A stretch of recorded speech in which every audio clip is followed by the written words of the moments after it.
It's okay. Off your mind. It's okay. She off your mind. Chai! Now wow, people wey supposed talk truth to power don't off mind. And if we talk, now 500,000 they go summer us call them hate speech. But fear not, Maiyegun don't come. Him go torchlight every corner, nooks and cranny of all these bad people where they spoil our country.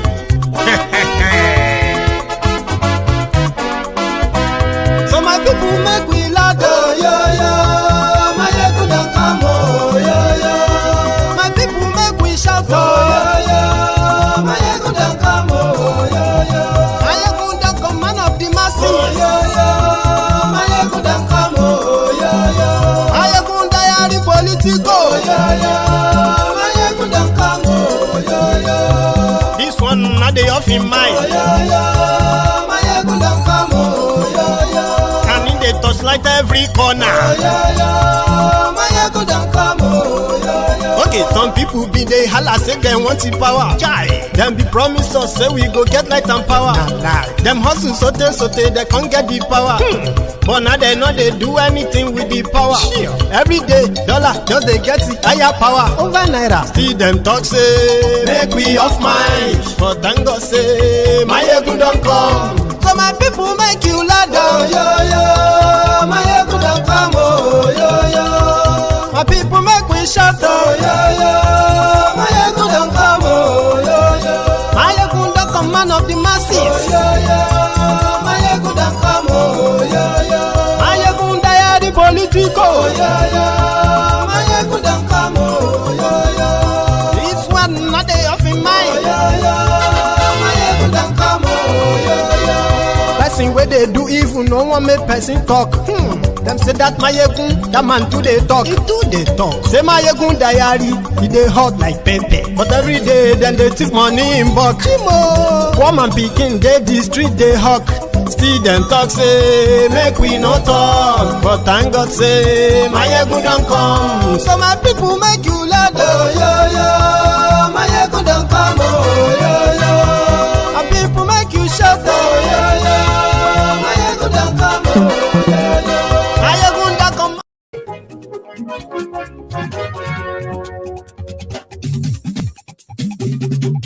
Hello there. Maiyegun làwa mọ̀ làmọ̀ tó dòdòdò.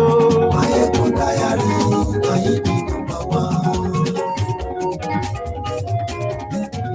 Maiyegun làwa mọ̀ làmọ̀ tó dòdòdò. Good morning to you, good afternoon to you, good evening to you, from wherever you are watching from. This is Maiyegun Live. Lórí Facebook, lórí YouTube. Maiyegun Diary, Maiyegun number one. Gbogbo bó ṣe ń lọ ni Maiyegun já wa sí. Maiyegun Diary. Oh, thank you very much. I should be saying a lot of thank you. But if I have to say thank you individually, it will take me weeks before I can reply every one of you. In fact, right now, a lot of you are still saying that, like, happy birthday, happy birthday. Thank you. I mean, it's great, isn't it? It's quite great. So thank you very much for all the support, all the prayers, all the well wishes, you know, my family. You know, when you want to give, is it called valedictory? No, not valedictory speech. When you want to give a sort of a vote of thanks, and you just be like, you know, I want to say thank you to my family. I want to, you know, that stuff. So I have to say thank you to every one of you from the bottom of my heart. It's been wonderful. I'm looking forward to 40. Yeah, 40. That's the one I actually want to see what it feels like. For now, if you need any tutorial of how it feels like to be 39, I may have one or two things to share now. How does it feel? Or how did it feel? You know, when I was 38. No difference, but just gracious. I have been so blessed, and I don't even know where to start counting from. But again, we'll get to that part of birthday. Let's have some fun about what is going on out there. in Nigeria. You ready? Share the broadcast. Invite your friends. Invite your not so friendly friends. Tonight, Maiyegun today.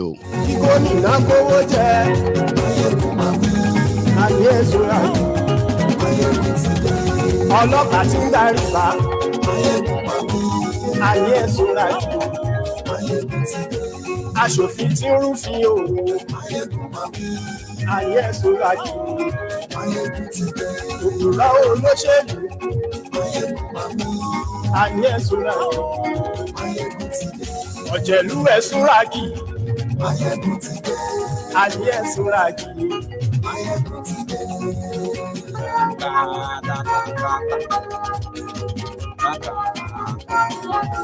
Maiyegun ti pé.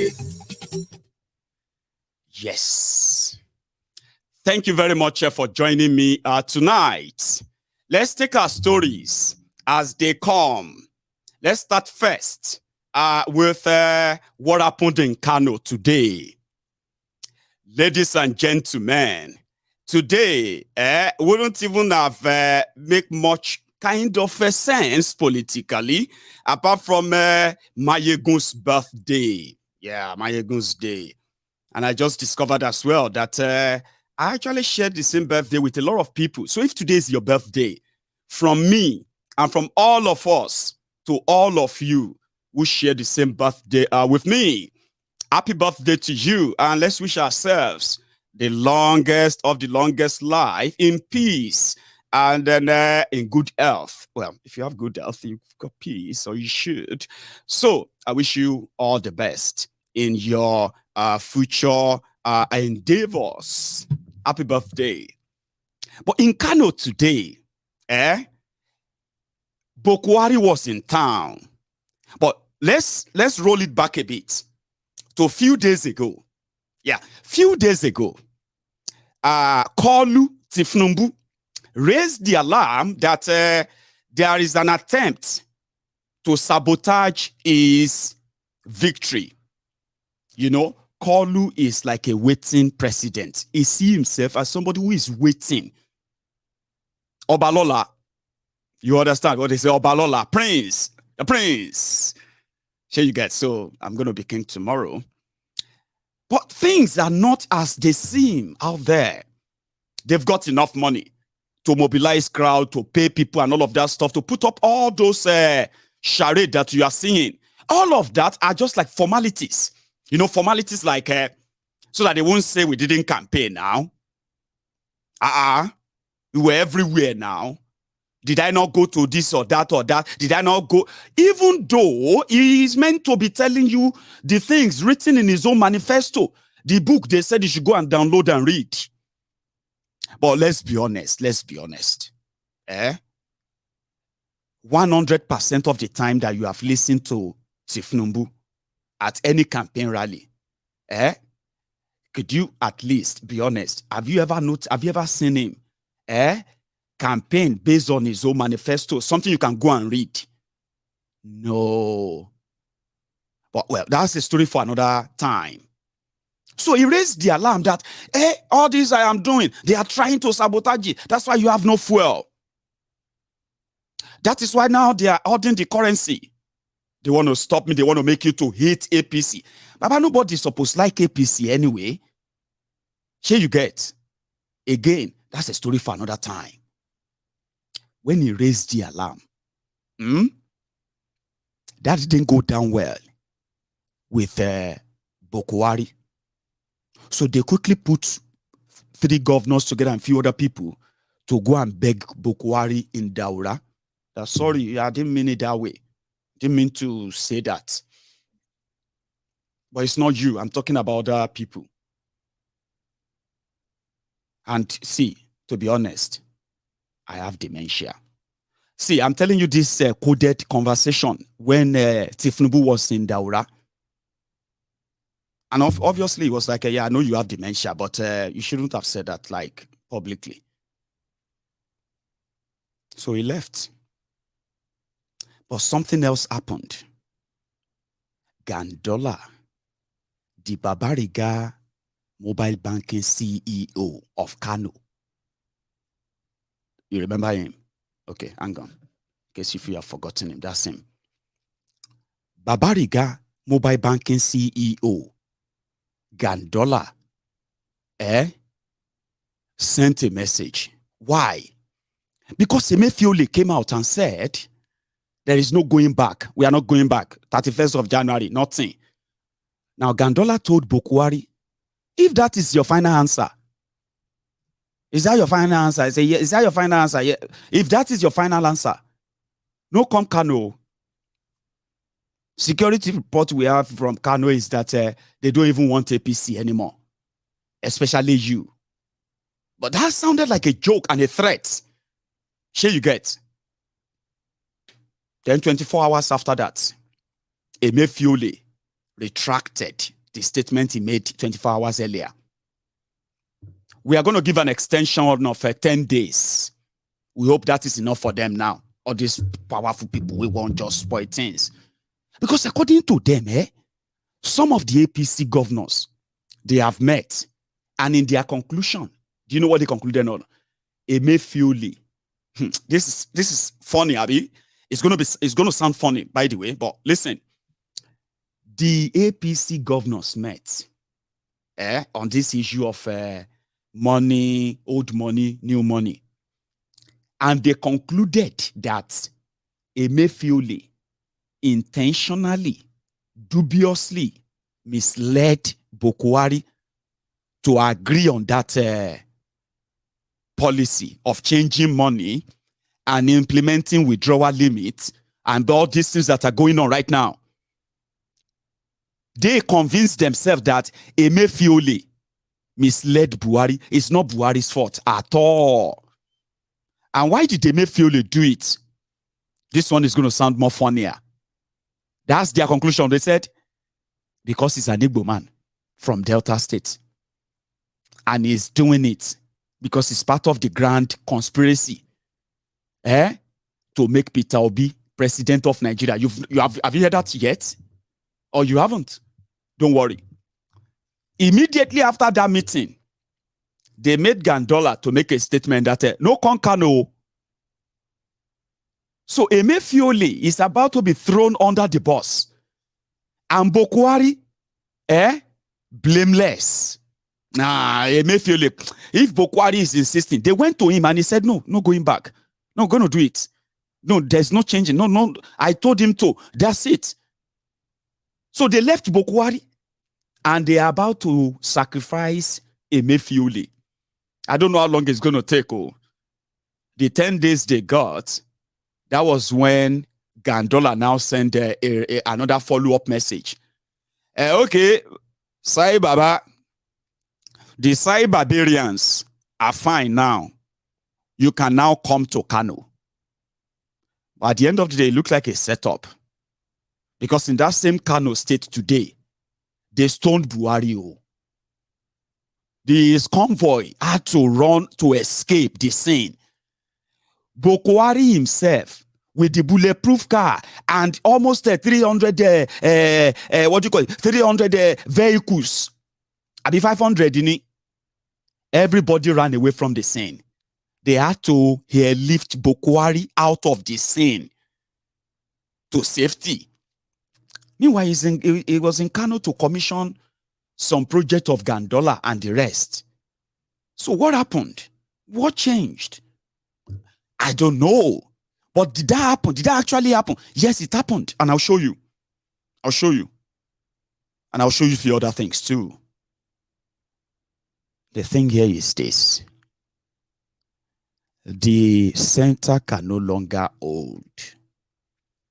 Somehow, the APC, Egbekebe's governors, their lawmakers, and the rest of them that feels, I'm using all now, because there's already a crack. There is no all in APC anymore that is on the same side anymore. Here you get. On the Buhari side, they are the presidency. Here you get. Those ones are those who control the levelers of the executive, which the Tifnumbu and gang are begging. They are not supposed to beg. All those privileges are supposed to be there in order for them to rig by election and take over the judiciary, as you all know. But somehow, Buhari is not giving that support. I'm not saying he won't to, because as it be so, Oh, well, how can I tell you this story?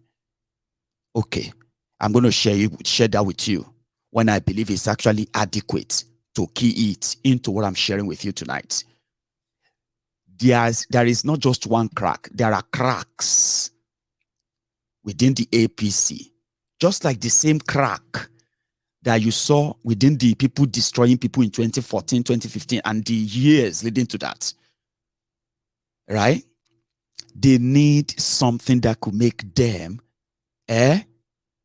force themselves in again. But Buhari is not offering that. So what can they do? They can go around him. Sure, you get cycle around him. Number one, make an attempt, right, to force the central bank of Nigeria to do what the National Assembly wants, even when their law is very clear that the Central Bank of Nigeria is not under anybody except in the pocket of Buhari and family. That's also another story for another time. So the battle is, if they could get a Mayfield layout, then they could get an extension, or if they could force him, threaten him, and get an extension. But they are doing all of that, and at the same time pretending, okay, that Buhari knows nothing about it in public, but in private, it is frustrating. Why would anybody stone Buhari in Kano? Can anyone try that in Imo?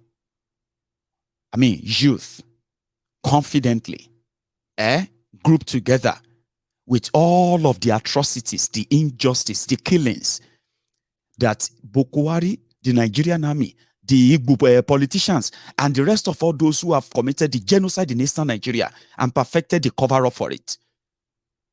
Imagine if the youth there, the young people, grouped together to the point that they stoned Buhari, that they had to like airlift him to safety, and no single person was shot. Maybe that's not actually this, the cocoa of the story. The cocoa should have been how much of this gang up will help in imploding. I mean, the implosion of Nigeria happening right within the APC, especially if all they have done seems to be not working. Would their frustration push enough for them to start the chaos even before the election?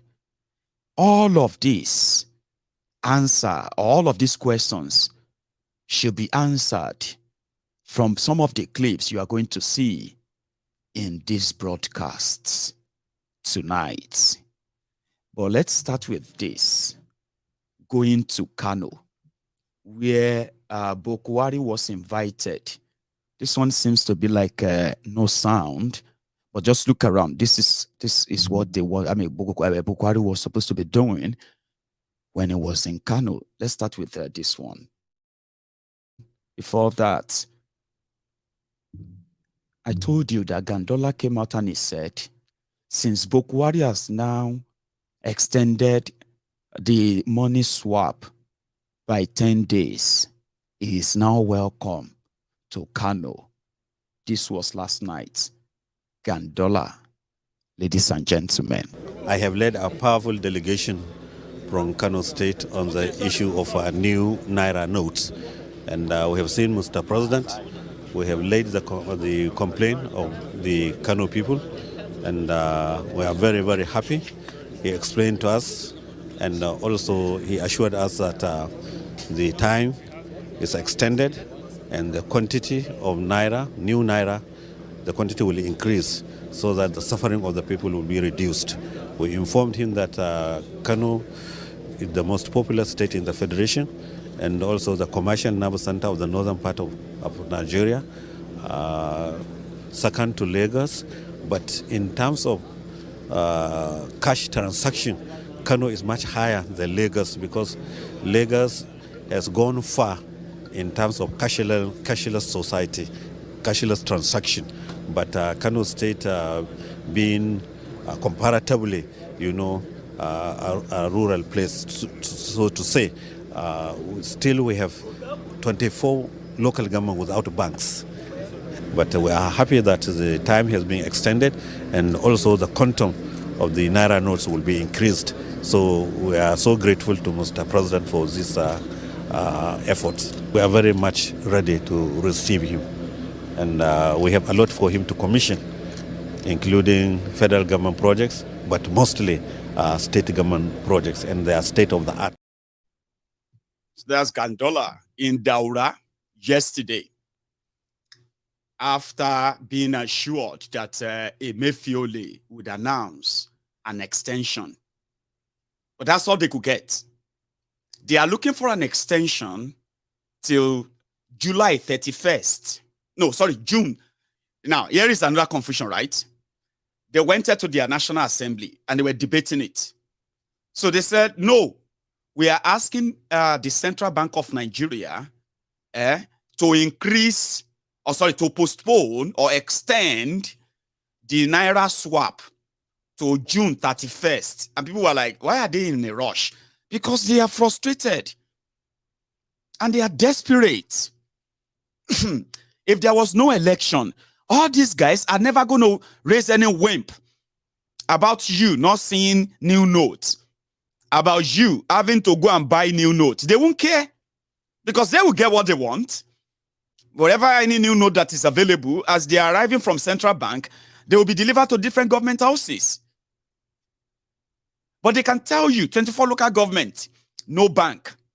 In this particular, this state, 30 local government, no internet.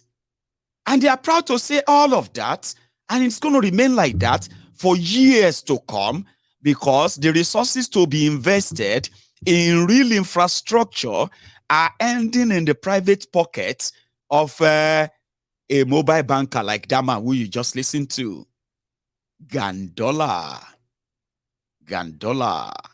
the chairman, CEO, Babariga Mobile Banking of Kano. That's what happened. So at the end of the day, right, the poverty they created and nurtured, which is deliberate. I've told you many times, everything you are looking around, everything you are experiencing in Nigeria, right, everything is man-made. Every problem you are facing is man-made. I've gone as far as telling you that.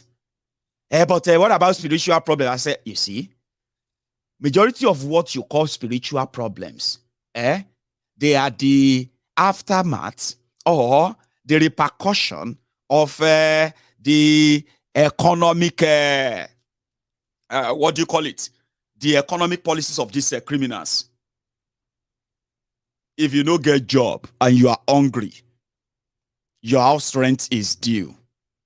You need to pay hospital bill. You need to do some things with money, but you know you have no job. Then while you are there and then, you begin to pray to, is that not what we do? We start praying in our mind. Man, God should just come and help me, man. Baba, if you know what I'm going through, Baba, honestly, I'm just asking God to come and. This is as a result of the policies of these criminals from local government to the federal.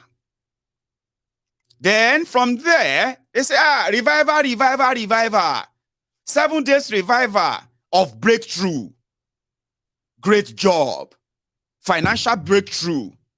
Success deeds. So all those are sound words that your ruinous government policies, the ruinous government policies that has ruined you, will then send you there because you need a miracle. Situation will get to a point that you just need a miracle. And that is why I said that these rogues, anyway, So in Kano, after all said and done, Buhari was welcome to Kano.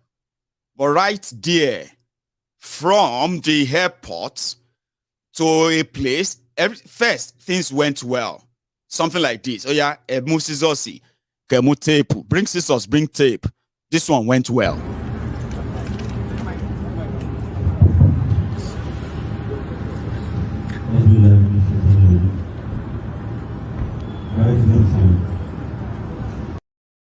I told you. Another one too also went well.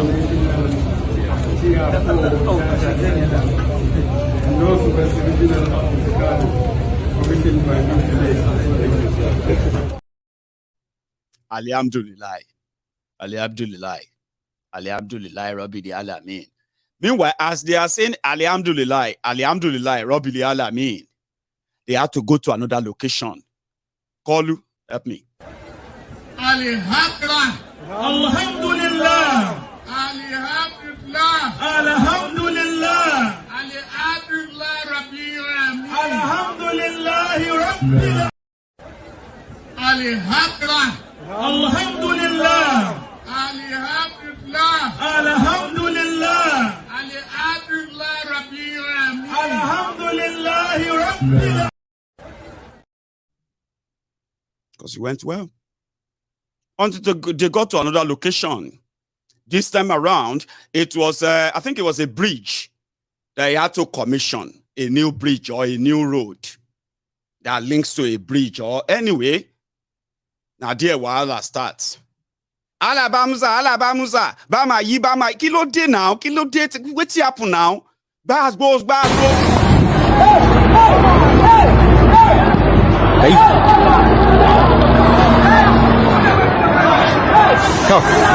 yi, wani kwasu baba yi don kwasa, baba yi. Wani Allah. Baba yi wallahi.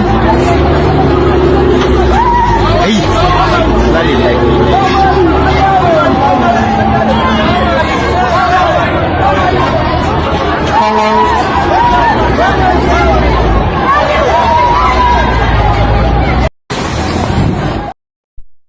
I told you. Bama is, we don't want you, we don't want you. Go away, we don't want you, we don't want you. These people smoke skunk. Now, Buhari we are talking about, Nabi, kilo change. What changed? As we are wondering, Baba, now so stones they fly, yo. Bama yi say, ani Bama yi.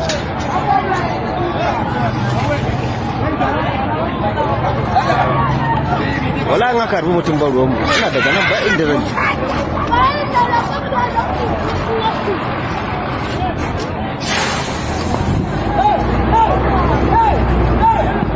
kai to Baba yi, wani kwasu baba yi don kwasa, baba yi. wani Allah Baba yi wallahi. ai na lillahi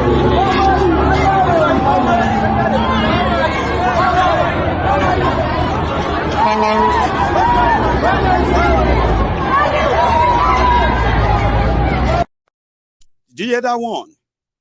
Bama yi loko osan, Bama yi loko osan. Bama yi loko osan, bawo. This is Kano. Anyway, that's what I heard. I was like, Bama yi loko osan, bawo. We don't want you loko osan. Maybe that, part of what I was thinking when I heard that as a Yoruba man, was that Bama yi, we don't want you. That's a Hausa word. Loko osan. Maybe that road used to be Okos, or it doesn't matter.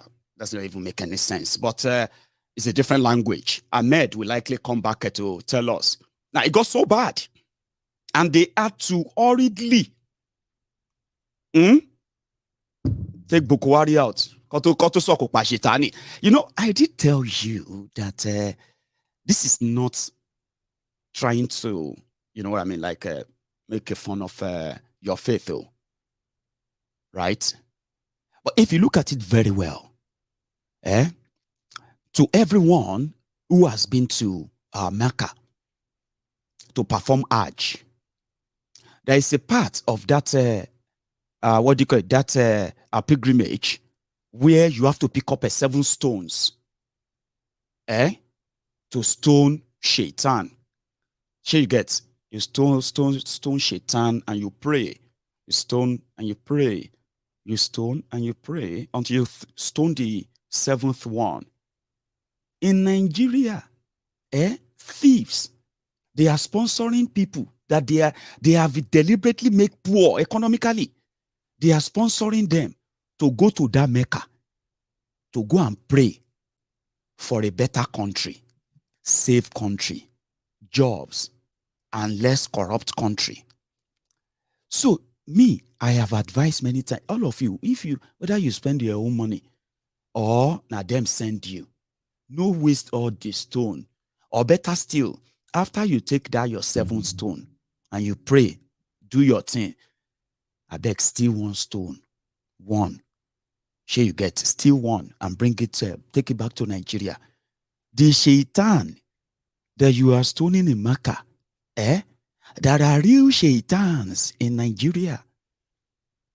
Here you get, who deserve those holy stones? Guess what? When these real Shaitans are stoned physically, you may end up solving 50% of your life problems and troubles. The one that you have to go to Rioke for every now and then. It go to a point, say, Baba, egbe Bible, egbe Quran, egbe Crossy, etugbe Olugbon, Baba Shogun Laye ni.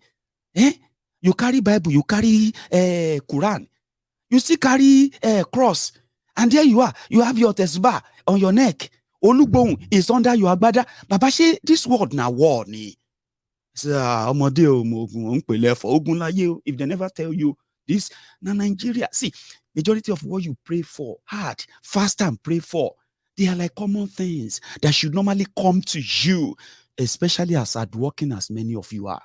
As hardworking as you are, as you think your spiritual this is doing that to you, the real Shaitan, the real Satani are the ones in those agbada. They are the ones wearing those suits, wearing those akotolokada, I mean, what they call them, beja of akete. They speak your language, okay? They can read Bible, they can read Quran, they know all these things. They are actors. When you go to Mecca next time, I don't want to interrupt your Hajj. I beg, even if you have to pay them, steal one stone or two or three. Because in Kano, projectiles, they call it projectiles. It was so powerful that even Boko Haram's army and soldier with bulletproof helicopter and bulletproof ambulance and bulletproof this and that, they had to quickly ferry Boko Haram out of danger zone. Ni Kano.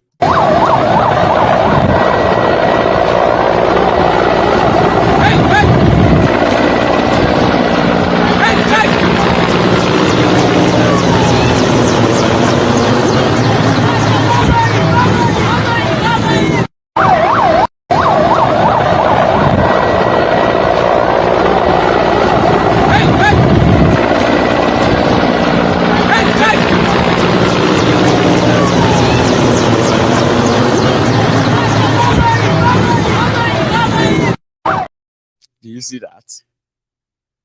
Shaitani started running. Shaitani and her agent and his agent and everybody started running. It worked.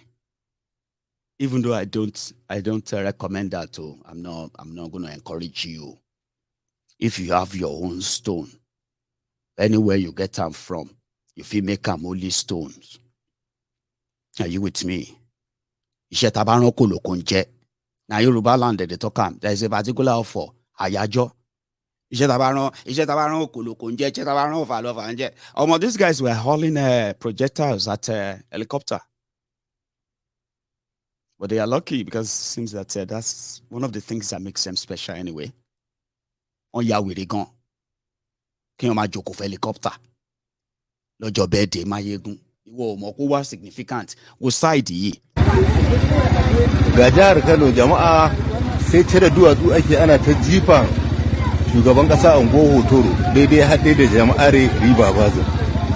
Jiba ake wallahi duk ana ta sassa duwatsu an ce shugaban kasa ba zai wuce ba. Mutanen Kano dai sun yi fushi. Yanzu nan ake wannan abu. a hotoro dan marke ga shi dai ya ɗaya jama'are ko kalli yadda ake kona tayoyi da jama'a suna ta gudu a kusa da CTV. Don't worry, you don't need to understand what he's saying, okay? He's just running a commentary on how they want Stone Buhari to death in Kano. It's just to tell you the mood of the country that even the same people will gather to go tomorrow in Kano Stadium, where Buhari will come and do Sai Baba, Sai Baba, Sai Baba. You get that? Meanwhile, as you are watching this right now in Sokoto, blessed don't abandon Naira. Have you heard that? There is a place in Sokoto right now, very close to Niger Republic. They have abandoned Naira since they don't see new Naira. They don't spend Sefa. Sefa, non Sokoto sing. Maybe you are against Biafra, you are against Yoruba nation, Abi. Instead of you to begin to look at maybe Nakotonu money, Abi Sefa, you are also going to have to, like, even as they are spending cash of Sefa in Sokoto, down south too, educated there once, so a lot of people here, they don't develop app. They say, convert your Naira to Sefa. They don't build the app for it already, free of charge. Future, yeah, because for those who knows how to haul it in Kano today, I don't know, after the people, you can tell the number of the stones. And that's significant. Again, I'm not encouraging you to go and stone anybody. Don't go and stone any politician, especially if you are Igbo or Yoruba. If you are from southern Nigeria, don't go and carry stone anyhow. That's my only advice, because if a lot of you carry 2 stone each, and you kind of do this, as we are seeing the stones on the road, if you see the body, you know, look at this.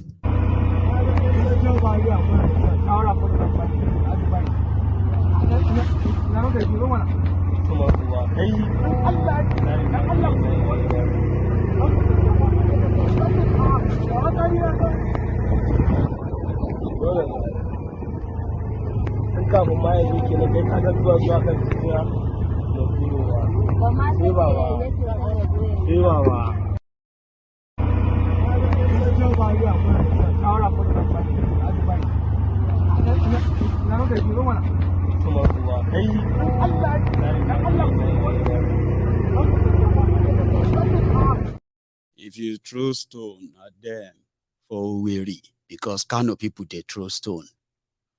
If you go throw stone at them for Ibadan, because then throw stone for Kano, you see those stones you see on the road. If you be dead body, you go to see. Now I'll show you again. If you don't believe me, look at this picture. She been a stone. Now dead body, you go see people dead. Yeah, they have killed us. So if you don't, and they will, okay, we may not see the dead body, they will carry out the bodies. Because they did it at Adeleke, didn't they? They did it. They slaughtered over 100 people. Took all their bodies. Pathologists, they call them. People who actually received, they call them unidentified bodies. 99 unidentified bodies that were brought into their different mortuaries in Lagos State in 48 hours after the shooting at Lekki. Their own tribunal, I believe what they call them, Tribunal for Lagos, for NSAS Tribunal. The pathologists came and said, these are the bodies. Nobody, we couldn't identify them. And we believe that they are the victims of a gunshot wound from Lekki toll gate. They buried it. Or they tried to, but they couldn't. If you try it for anywhere in southern Nigeria, as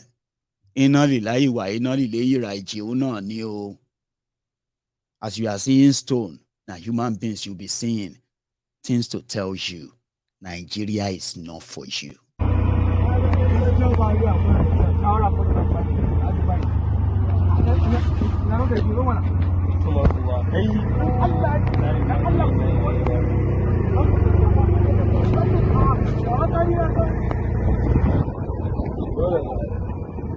How many times would they tell you before you know that Nigeria is not for you?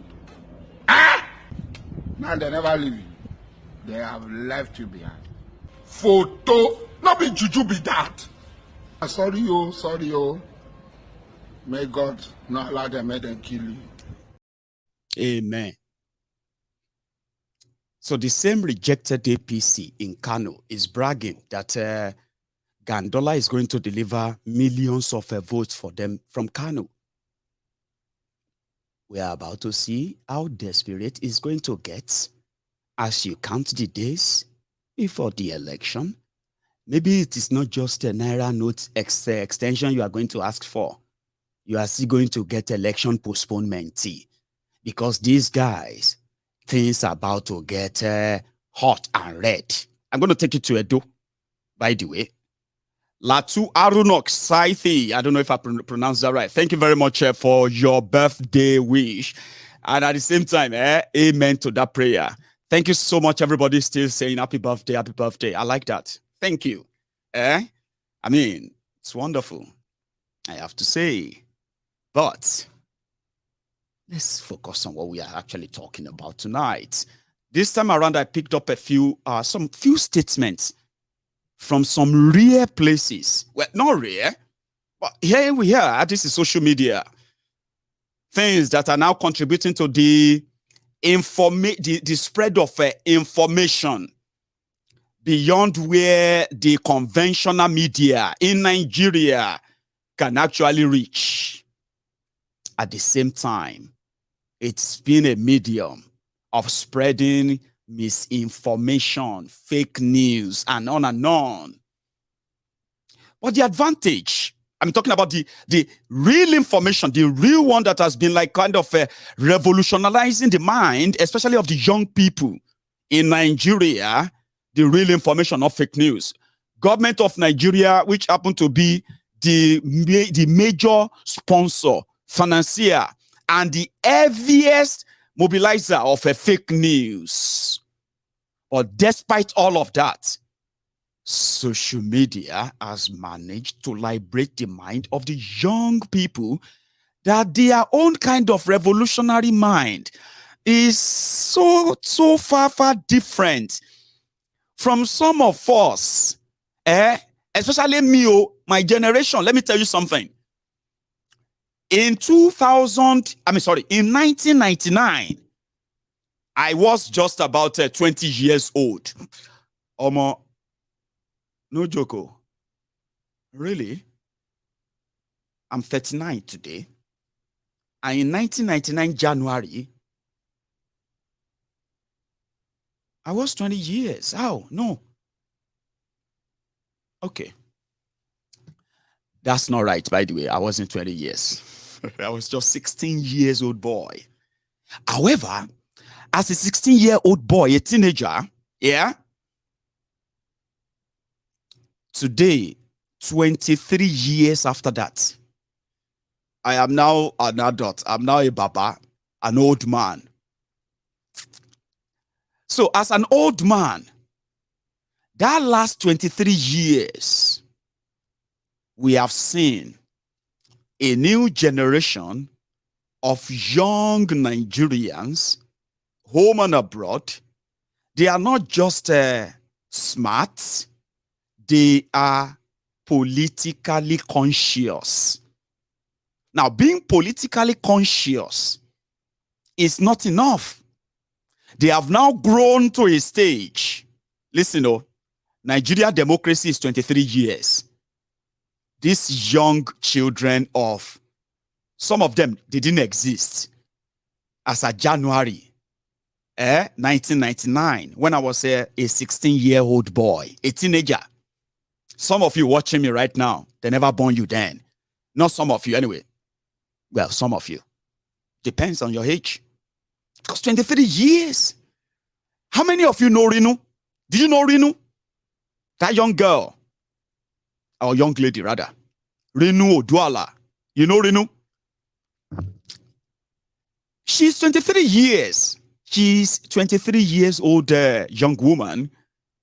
But some of you, you got to know her because of her advocacy against police brutality, youth inclusiveness, youth in leadership role, and so many other things. And she's a young girl. possibly never born in January of 1999. She wasn't here, possibly. I'm just saying it anyway. Maybe she was. And they are in their millions too. They were called the millennials. Princess will call them Gen Z. Every time Princess tells you that there's a generation called Gen Z, I want Gen Z on Son Lorigan. If you are older than them, you have to respect yourself, because when they argue with you, they are not arguing blindly. They are arguing consciously of what they know. Some of them, when you were younger like them, you never knew. Seriously. How many of you, they go library when you were like 20 years old? How many of us, they go library? How many of us, they do all those things? Today, they don't need to go to a library. They have everything right there. They are so conscious. Now, they are those who are now going to pose a serious danger. Because, listen, messages may not be as widely spread as some of you will think. But they are actually spreading. And sometimes you are getting some vibes and some responses from some corners that ordinarily, traditionally, they would never make those statements. The first one is this. It's coming from a palace. A palace. And listen to this very carefully. It seems so very much straightforward and unbiased. One man went to Mao. Thank you very much for that super chat. Let me say thank you to all my super chatters quickly. Jacob Omodara, thank you very much there for your own super chat and your gift. I appreciate you. And also, Bolade Shomade, thank you very much as well. I appreciate that. Now, let's go listen to this.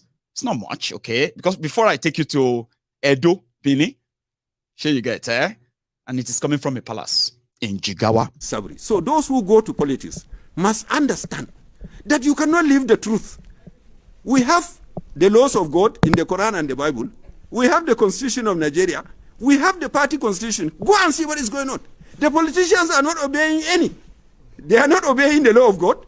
They are not obeying the Constitution of Nigeria. They are not even obeying the laws of their own party. As a result, virtually no party has leadership. In fact, no party in Nigeria is a party. Because the meaning of party is a set of people who share common objectives. But what we have is a set of idiots who each want to have an office from the party. And idiots can never make a successful organization. Every organization to succeed, the members must aim, uphold, and commit themselves to keeping to the truth. They must uphold and commit themselves to being patient. So if you are not wanted, then you don't leave the party, you die, you fight, you kill. What for? Whatever position you hold, you are not going to be the first one. And whatever position you hold is not going to be permanent. There will be a day when it will end. And what have you seen? People who leave governor today and arrested tomorrow. Why do I even want to be? So all these people fighting for offices, and not one day are these politicians coming together to ask one question. You know the one question they don't ask? What do we do to improve the people of Nigeria? No. It is what do I do so that I become governor? Then why do you want to be a governor if you are an idiot? What is the meaning of idiot? You know the meaning of idiot? It's a Greek word. It means the person who only thinks of himself. If everybody thinks of himself, who is going to have a wife? Which wife is going to have a husband? So unless our politicians accept that truth, the truth is the truth. We must set up rule. The rules are already there. Yeah, you understand? There is no party that has no constitution. And then you see them going to court to interpret the constitution. Are you mad people? You made the constitution yourself. Who do you need to interpret it? It's only that you are not honest to yourselves. Because you sat down and wrote it. If you don't know the meaning and you wrote, what will Abbas Tafida call you? You know, mad people. Because only a madman will write a thing and he needs somebody to interpret the very thing he has written. So I will tell the parties, you all have your constitution. The nation has a constitution. And you are supposed to be a set of people with common goals, common objectives. So please show us you have common goals. Show us you have rules made by your party.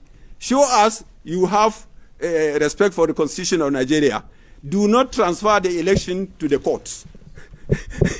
Our vice president himself honestly accepted that guilt. The courts have become those who are appointing the governors. In another reverse, I respect him as a lawyer, but what he's saying is, we as politicians, we have failed to act on even what we know. We know the constitution, we know the fact, and we failed, we wait for the court to judge. In many places, you see 4 people who go to a village, hide, and write the results. They have finished delegate, they have finished this, they want all the delegates to belong to one person. Then why do we have the democracy? Yeah, you understand? So the second part is they take money and give to youth. These youth are young people who are supposed to be reading, learning, and planning their future. So please let our children be peaceful. Give them chance to build themselves as young men. If you can do what is good for them, do. If you cannot, please leave them alone. The final part is to the ordinary people. Somebody come and distribute 10 Naira and you jump, you clap for him. And at the end of the day, it's only the bait. You have become the fish in the water. That he's putting the bait and catch the fish and go and put it on fire. So my people here in Jalingo, my advice is, let's keep to the truth. Let everybody vote according to his conscience, and let's hit those who are trying to cheat the system. Because they are the people cheating us. They are the people harming us. If we have free and fair election, if one person is wrong, we can make another election next time and change him. But you have one donkey producing another donkey, and they will say no camel should carry lots. And can the donkey carry the lots? So those who go to... Do you get that? I mean, isn't that refreshing? It was very clear in all he said, and very honest too. But you know, it's Nigeria. People can say a lot. See, people talk a lot when it comes to Nigeria. People get sense. They will tell you this, that. But when it comes to them, do what they talk about, it's a different ball game entirely. It's such a mess. One sec. Thank you very much, Yomitotu.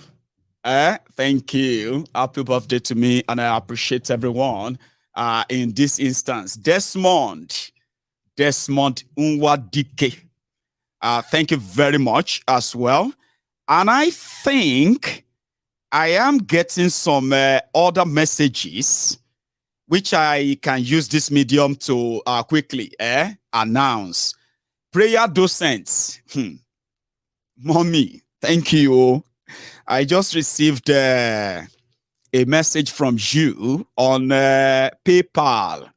And I'm going to read it out before I take you to another message here, okay? Sorry. If I don't, I may never say it. And I actually want to use this medium to say thank you to a lot of people, a lot of you who have been part of my life. So many you are. And through you, because of you, through me, we have impacted in the lives of so many people, thousands of them, that you and I possibly have never met and we may never meet. For different reasons, we have touched lives through this platform. So, what else can I say? I've been one of the most blessed. Like, I can't tell you it all. I mean, I can't tell it all. So, thank you.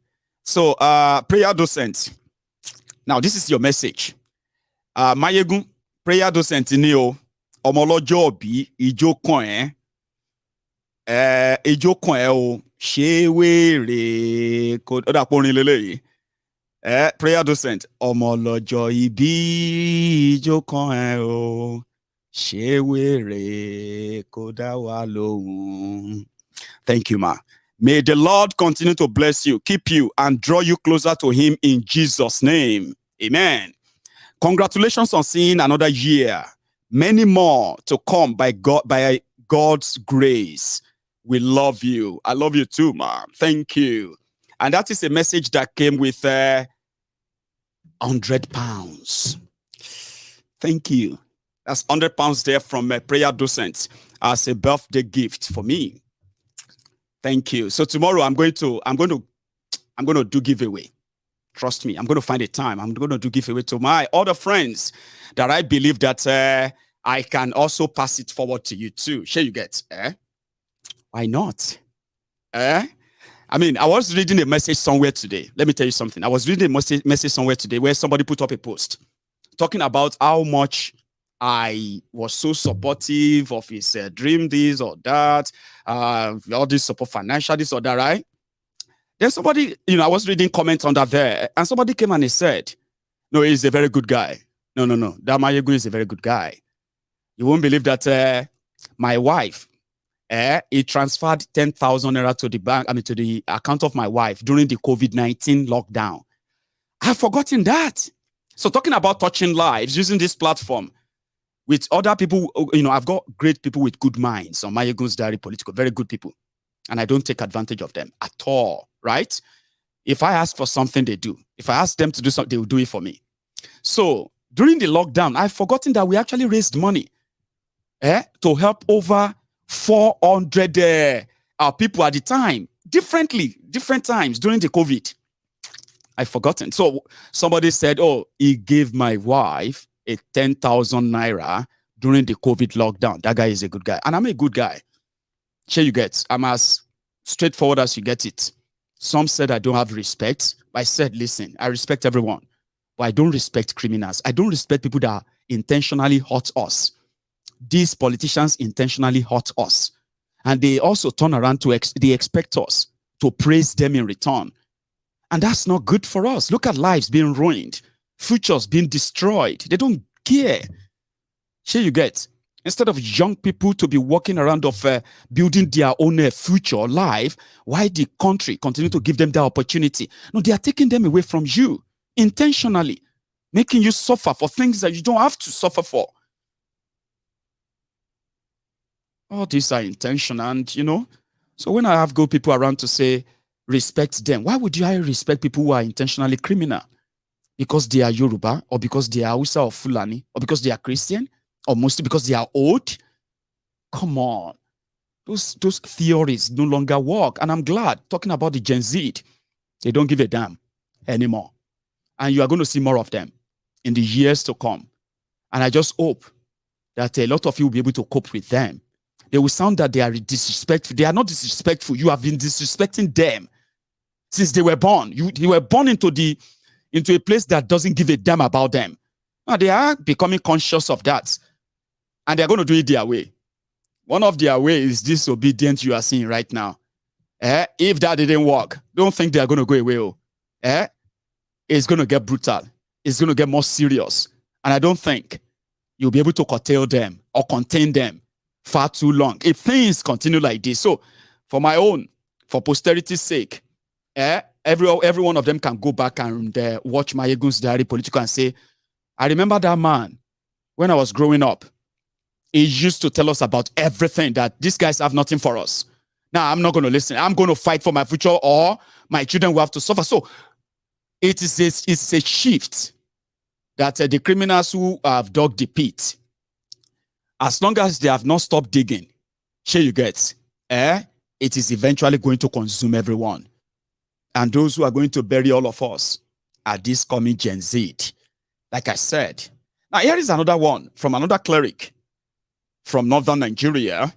You might find this also interesting or otherwise, right? But just take a listen. Anyway, Wole Falodun. Thank you, sir, for that your kind gesture. You are far too kind.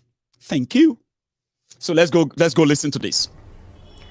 Na targeting in zaɓuɓɓukan dan ne da waɗanda suka tsaya takaran nan shine na gina wannan akai.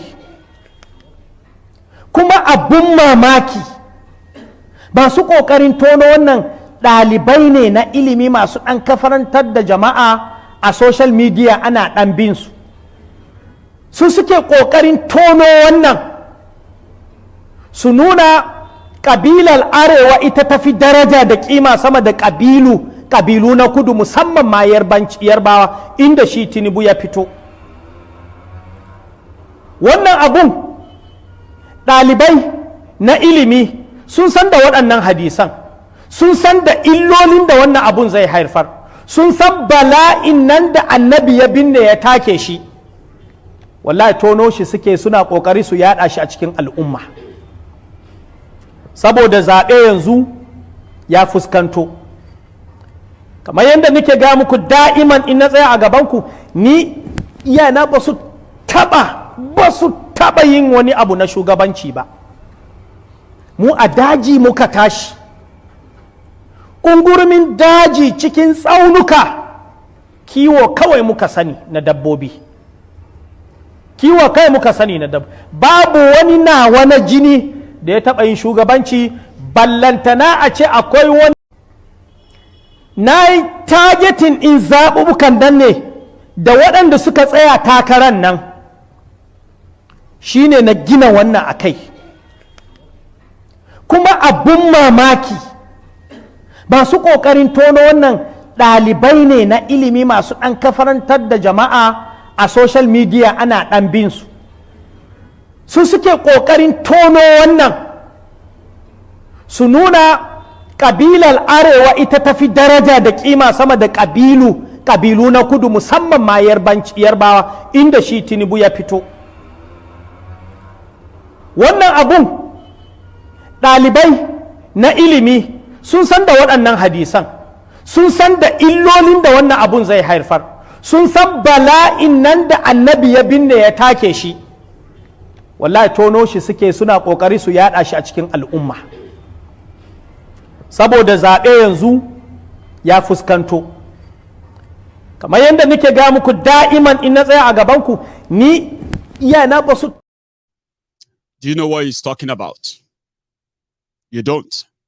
What is that part that the prophet buried? That was a statement. This is what he's referring to. Let me see if I can remind you. This guy, and read the subtitle on the screen, okay? It's a perfect one. Listen. Abun mamaki shekaran jiya aka ce dan takarar arnan Najeriya ya zo Kano. To alhamdulillah mu kana da yake muna da karamci, mun bashi masauki amma kusa da ƴan uwansa can stadium din bayan gari. Wannan abin da kuka ga an yi masa karamci ne, in jihar sa kaje kai ba za ka samu wannan ba. To abin da yafi bani takeici shine wai sai ga wasu musulmi an jajjera motoci za su shiga. To amma ne musu uzuri, ko raba arne da makami ne, ba wuce shi ibada ne ko. Amma dai wallahi ahir wallahi asara addinin ka za ka yi, ka zaɓi arne. Ko mun lalacewar musulmi, aƙidar musulunci ta ɗari komai. A ƙa'ida idan ga arne ga musulmi, musulmin nan kowane iri ne shi ake zaɓa, saboda ya fi kusa da Allah. Amma idan ga musulmi to kuma nan sai a zaɓa a darji da baƙin ƙirin ware baki-baki. To haka ake yi, wannan shine sirrin rayuwa. Amma gidadanci ne da ƙauyanci, wai ka ce za ka tafi zaɓar arne, yemami. Ka karanta tarihin Najeriya, duk lokacin da ka ji Najeriya tana zaune lafiya musulmi ne yake mulki. Amma in dai su suke mulki, to sai sun tayar da fitina, sai sun ɗana wata musibar da har bayan mulkin su muna girbarta. Yanzu kuna ganin duk fitintunin da ake arewacin Najeriya kun ɗauka yanzu suka faru? Wallahi tuntuni aka shuka mana su, yanzu girba muke yi. Kuma wallahi a lokutan mulkin su suka shuka mana wannan time bomb ɗin da yanzu yake tashi da mu. Ko mun lalacewar naka wani abun ba za a yi maka ba inda shi, kai ne baka san me ya tare maka ba. Amma lokacin da ka rasa shi baka da shi, to za ka gane kuranka. Ko mun lalacewar ƙyauren ƙofa yana ba wa ɓarawo tsoro, tsammani yake ƙofa a rufe. Amma ka buɗe ƙofar ka wangale, to ba wanda ya kai ka hauka. Kuma ka ce Allah ya kiyaye, to ya kiyaye me? Kai ma baka nemi kiyayewan ba, dan kai ma baka rufe ƙofar ba. Allah ya sa mu gane. Abun mamaki. So those are the political affairs or political clerics. You know, one of the things that the social media is also doing is exposing people like him. Unfortunately, right, we all know that Nigeria is very divided, and we know why. And we know that for years, these divisive lines and divisive languages using religion has been a tool that has consistently been used, okay, by religious bodies. But somehow, you see how this Gen Z, they have started bridging it. So these political affairs and clerics they have also made their own way onto the same social media in order to keep those who have this belief that an infidel, listen, Nigeria is a country where you have the Christians and you have the Muslims and you have those who don't have any religion at all, or other religions as well, including traditional religions. Now, in this basket, the politicians prefer to use the two religions. So up north, there is an impression of this homogeneous north. Northern Nigeria is an Islamic region. Why? Because over time, historically, for those who knows how that went to, so till today, you have a majority of Northern Nigeria practicing Sharia because politicians in the past used that same deceit of religion to bring Sharia that was only a tool to further suppress the poor and control them using religion. But it never brought any kind of a peace, prosperity, or any progress. Nothing. No real development or ending poverty. Because those who brought the Sharia are dishonest criminals who used that same religion at the time. So, like I said, social media is exposing some of these things. People are now asking questions. So, in Nigeria as a country, they are usually saying the North is more than the South. Okay? Meanwhile, it simply means that once the Northern Muslims decide on something, that's what the rest of Nigeria would have to abide with. Or let's say that is exactly what the rest of Northern Nigeria will first abide with. And the rest of Nigeria. The idea has always been there until now. So now, we now realize that Northern Nigeria is not Islamic Northern Nigeria. Politically, the foundation is being checked now because the silent majority in Northern Nigeria who has witnessed the most barbaric and brutal terror campaign over time, they are popping up. Therefore, affairs like that are also increasing their messages to remind everybody that, listen, if we are talking about leadership, you must always remember that Muslim is superior. Don't forget that. Any political leader that is a Muslim is holy, is a blessing, because as a leader, he is appointed by God, Allah. And if you want peace, if you want progress in your lives, you must respect that leader is a Muslim, is a northerner. So, trying to gaslight people that way, right? Okay. But unfortunately, in his message, he was also telling the same audience that when you are not a Muslim, even if you are a Nigerian, as long as you are not a Muslim, even though you're a Muslim, your kind of Islam is going to be questioned as well. Depends on where you come from. Because if you come from Southern Nigeria, your kind of Islam is just a manageable one. You are not a real Muslim to these fanatics, these terrorists, these political criminals who are using religion for years. This guy, probably if you take 23 years out of his age, he probably will be like about maybe 13 years or 14 years. He can't be older than me. If he's older than myself, maybe with a couple of years, 1 or 2 years, you know what I mean? He was a boy too when this democracy happened. Possibly an Almajiri from Islamic school where he was trained to be exactly what he is. His own vision and national view of Nigeria is that as long as you are not a Muslim, and he's not alone, no, if you are not a Muslim, you are an unbeliever. And as an unbeliever, how do you think you rule a country as an unbeliever and God will listen to you? There will be wahala everywhere now. But look at Buhari. He's a northerner.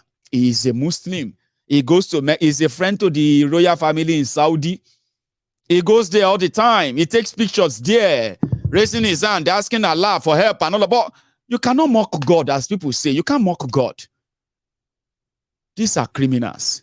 And you also have the criminal, political affairs. You also have political pastors Those ones that always see vision. If you don't listen to what I'm telling you, God told me, God said, if you don't listen to me, you will be punished. Because it's only in Nigeria God that punishes people. And then you understand why when people said religion is a tool of, it's a control tool. Because if you disobey, something is going to happen to you. But look at the criminal politicians. They disobey the God anyhow, nothing. But somebody did tell Buhari that religion is not going to save Nigeria. Tribe is not going to save Nigeria. Before this man died, he did tell Buhari only justice, equity, fairness. He actually mentioned justice for like 1 million times. You will know him when I show him now. I'll share his statement. He's dead now. Reminding Buhari then that gra no go do am. Using religious gaslighting no go do am. Using tribal this or that supremacy and all of it's not going to cut it. Only justice, fairness, and equity can actually let you be able to even do anything.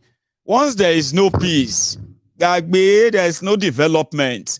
How many of you remember this? It's a reminder, by the way, yeah? I'm not asking you, and I know you will not, to discriminate against any part of Nigeria. But I am asking you to do justice to all parts of Nigeria. Justice will bring about peace. Peace and stability are the prerequisites of development. Development will bring employment. With employment, you will not have idle people. An idle man is a devil's workshop. An idle man thinks nothing but evil. He plans nothing but evil, wants to do nothing but evil. Justice will do all these. I know you can do it. Do justice to us. Do justice to them. Do justice to everybody. Allah will reward you for that. There are certain things that perhaps people may say that political consideration, well, you have that, Mr. President, sir, it's God that you should always have at the back of your mind. For you believe that one day you will stand before God to account for all that you have done. I would rather that you disappoint people rather than disappoint your great Creator. And may God grant that you will do that which will please God. So we have come to congratulate you and to congratulate ourselves. This is what we have been looking for. We have been looking for a Nigerian. And whatever anybody may say, you are a Nigerian. But a Nigerian with a sense of justice and fair play. And by past records, you have that sense of justice and fair play. Allah has brought him to correct the ills of the past, to reform. But sir, it is easy. And you know it was easy when you were there as a military leader.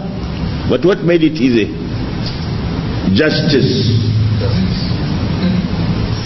With justice, you can rule Nigeria well. Justice is the key. If you do justice to all and sundry, and I say all and sundry, because Allah said, فَإِذَا حَكَمْتُمْ بَيْنَ النَّاسِ أَنْ تَحْكُمُوا بِالْعَدْلِ. If you are going to judge between people, do justice. Irrespective of their tribe, religion, or even political inclination. Justice must be done to whosoever deserves it. Power can remain in the hands of an infidel if he is just and fair, but it will not remain in the hands of a believer if he is unfair and unjust. Behind every crisis anywhere in the world is injustice. the solution to that crisis is justice. You can now say, well, Allah should rest his soul. You see all those messages, right? He was the leader of the Northern Elders Forum. But he's dead, Maitama Sule, a career politician himself. Part of those that when they were young, they belong to that old political order. The old order that got Nigeria independence. The old order that worked with Nigeria independent regional system of government at the time until the collapse of it. And then he became very much prominent. You know him, yeah? Maitama Sule. He was addressing Buhari. They were congratulating him for winning. And they were reminding him the power can remain in the hand of the infidel. Why the word infidel? Why should Nigerians be referred to as infidels if they are not Muslims? Isn't that annoying enough? No? Why will you call me an infidel? Show madini. Maiyegun, calm down, Charade. Forget. I mean, it's not. You see, when somebody call you an infidel because of religion in the same country, and you should be treated that way. There are people with strong belief that it doesn't, you know. But guess what? All these characters don't believe in any religion. Get closer to them. These are a bunch of hypocrites. Get closer to those who actually love to play the card of a tribe. Tribal card, tribal this. Our people this. They don't believe in them. These are just bunch of opportunists who saw the loopholes and they tap it and they're making money from it. People like Kolu, Tifnumbu. I told you earlier, I said that he went to Daura to go and apologize to Buhari of what he said about them hoarding Naira and their petrol to sabotage him. And his only excuse was that, see, say Buhari, say it again, Buhari, I get dementia, oh, that's why you don't blame me, oh. So Tifnumbu is just like a Joba, Baba Joba. Whatever I say, don't hold it against me. My brain no correct. That's exactly what Tifnumbu is. But guess what? If Tifnumbu comes out to say, anything where I say, anything where I do, now mad person they do amo. If you believe me, you must be mad too. Now because I know well, if he come out to say that, a lot of you will feel pity for him and say, dementia ni abikini kakwe. If you don't believe me, can you interpret this? He's talking about Atiku here. Okay? Listen to this particular one. He told Boko, he said, I get dementia. Don't blame me. Oh. I need help. You went to Abeokuta to say, I am keeping Naira away from you. Which money do you need that you don't have? Your campaign team are moving money everywhere, including the new note. You are sharing your money. You are moving them easily across the country. Why you go Abeokuta, go they tell them, say, they keep petrol. I know, I'm sorry, anything I say, no, me, I get dementia. Now, person will get dementia, we no confirm am. Listen to this particular one if you tell me, say this person normal. Atiku, when we make him Senate president, Abba, you sell this, you sell that, assets, our commonwealth, our patrimony, everything that we have, we sell them, we become skeleton. Atiku no care. As vice president. I was asking people on social media, right? I was asking people, so I posted, I said, well, when was Atiku the Senate president of Nigeria? People started laughing. Majority of you are laughing right now. It's not funny. That's what I'm saying. A demented man is being presented as somebody that is normal, but in private, they know it's not normal. So I said, when did Atiku... Guess what? You know, I told you, anytime you join APC, Baba, if they didn't tell you if they didn't give you the manual before you join them, we know. If you want to join anything APC, whether not for your stomach, whether not for your survival, whether not for just sustenance of your slavery, whatever is making you are never going to need your brain. Drop it outside. You don't need that. Why would you need your brain? Kill of every brain is she. There are people here, they pay them to think for you. So I said, when was Atiku, the Senate President of Nigeria? They said, Omo Ataya, oh, hey, funny, oh, another Lamba, oh. Everybody was laughing. But you know that even within that, somebody came and said, some of you don't do research. Atiku was a senator, was elected a senator, even when he was serving as vice president to Obasanjo. So our Ashiwaju is right. Ashiwaju 2023. I'm back click a picture. You back click a picture. Profile. I know if you go for that, I just shake my head. Say, now somebody papa be or somebody else, somebody love be this so love of my life. Now somebody love of my life be this one on social media. But it's not new. That one typed it. Others went on national television. Citizen AY. Citizen AY is here with us. Well, nice of you. And thank you very much for that. My people, they feel generous tonight. So, like some of you come be like, say, Maiyegun is like performing. And all of you are now bringing out your currency. Like, Maiyegun, happy birthday, You're all feeling generous, Thank you. Do you know what you can also do, What you can also do? You can do this on your own, okay? Or you can send me a message and say, Maiyegun, I did that on your behalf. Just look around you, and look at any small charity, you know what I mean? Like in your area, they don't need much. People give them a lot. I mean, well, a piece here, a piece there, a piece here, a piece there. Sure you get, I just believe. I mean, even if you go online, you will see some of them online. Reach out to them. 100,000 naira, 200,000 naira, 1 million naira, and all of that, Reach out to them, and then I say I'm passing it on, Maiyegun, because you see all of this generosity of yours, So I'm going to sit back, and then tomorrow I'm going to ask a few people if they're going to get me some Naira. So I'm going to pass it on to some people here too, who probably will have to benefit from it. I mean, they share them, pattern like that. So thank you very much for your generosity. Ajibola Taufik Adegunle, thank you. African Wahala, my girl from Canada. Well done, Appreciate you, Baba. Thank you. So, as I was saying, a demented man is being presented as a solution to the problems that he himself cannot actually explain.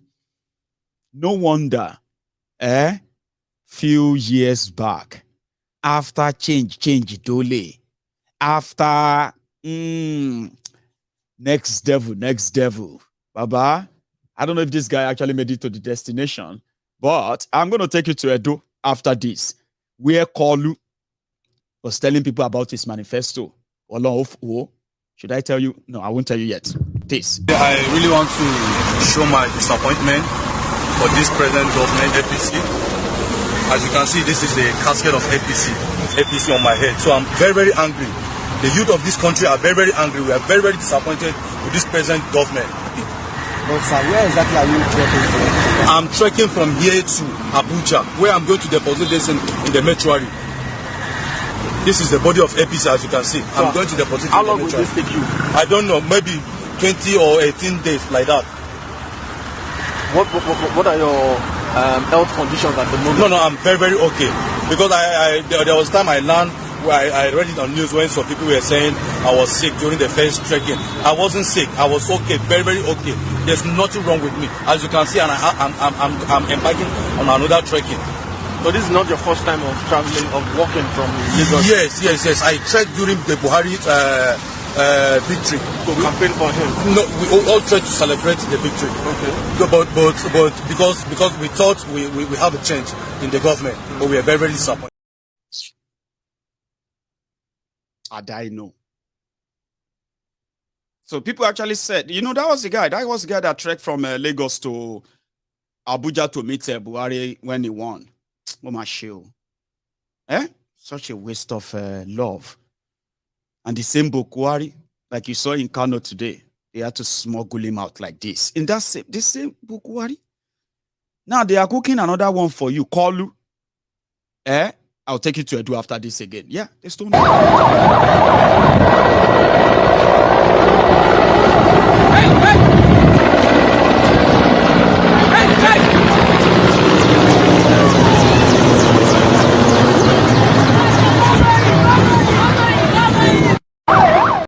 His own security had to run away.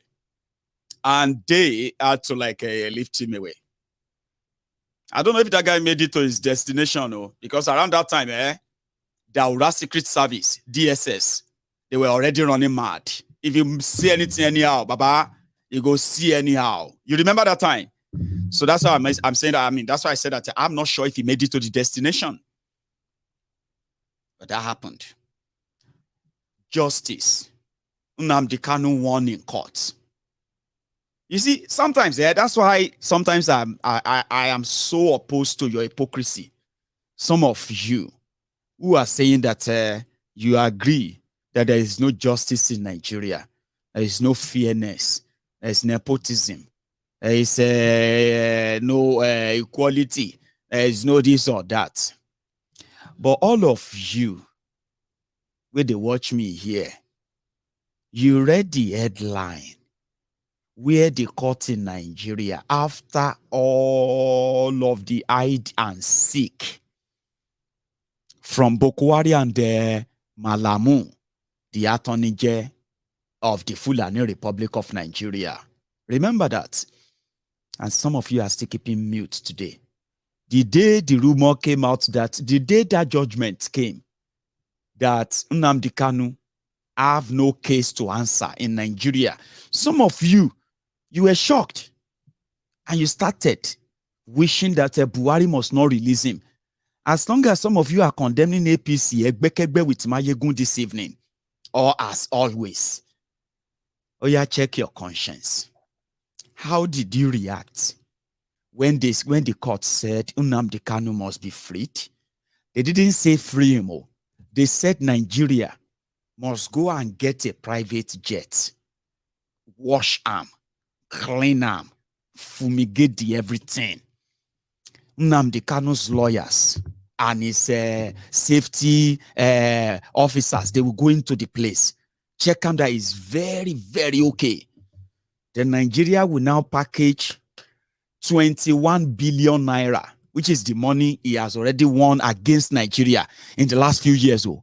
They will package the money, put it inside that same private jet. Can't go get trusted pilots that will fly that private jet from Nigeria with red carpet, with red carpet. Then straight to Nairobi. Nairobi in Kenya. He has no case to answer anymore. But some of you still pretend until tomorrow for you to enjoy your public masturbation. What do? You find it very convenient to also ignore the politically sponsored genocide going on in eastern Nigeria. You could blame it on Nnamdi Kanu. He could rot in jail, even when your court said he should be freed.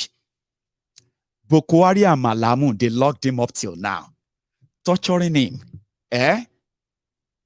Even when the report came out that he is suffering from a serious, terminal heart problems, you ignore all of that. But we all want justice. This justice. We need justice in this country. All of us must fight for our future. But an injustice to somebody there is quite okay. Sit well with you. If they will release Nnamdi Kanu, they should release him after the election. How convenient. There will be no peace, Baba, even if you are praying for it, January to December. Don't deceive yourselves. And that Nnamdi Kanu is just one. Think about hundreds of thousands of others, including millions of others. Do you not think the Nigerian government and the politicians there have committed a crime against you when they dipped 133 million of you into poverty? And Over 60% of you jobless. Don't you think that's an economic crime? A crime against humanity? You don't know. Oh, you're praying. Aha. Somebody is coming. Just before we go to Edo, he's coming. And his own solution is this. For your own view. And we are competing with armed robbers and the bandits to recruit from the youths who are unemployed. 33% unemployed.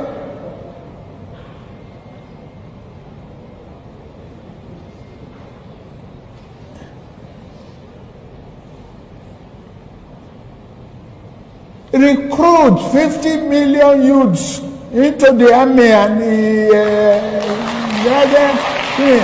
Take away from their recruitment source. What they will eat? Cassava, agbado, corn, in the morning, yam in the afternoon. It's growing here. You create demand and consumption.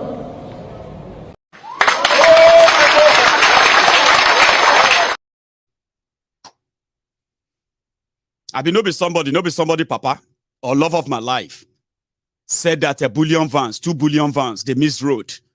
They didn't miss road to locate another bank. They missed road, enter bullion, Bodilon house of Tifnumbu. I said I'm going to take it to Edo, of course. Injustice. Right before your own very eyes. You saw an innocent man got attacked, framed up, almost killed by APC, Egbekegbe, simply because he rose up to demand for the safety and peaceful existence of the Yoruba people that have become victims of the Fulani terrorism in Nigeria. Protected. Igbo's house was attacked. They burnt his house. Some of you felt like he deserved it. Why is he shouting Yoruba Nation, Yoruba Nation? You laughed. Injustice. Because it's not you. They went to his house and killed 2 people who also had families. I'm talking about 2 men. Do you remember this?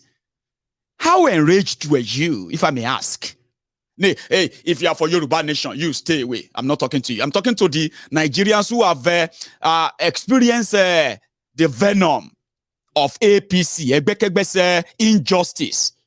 And they have given every stupid reason to justify the crimes against the people. You witnessed all of that. These 2 men were slaughtered. What was their offense? Nothing. They said everybody should stand up and fight. The other, Igbo was sent to exile.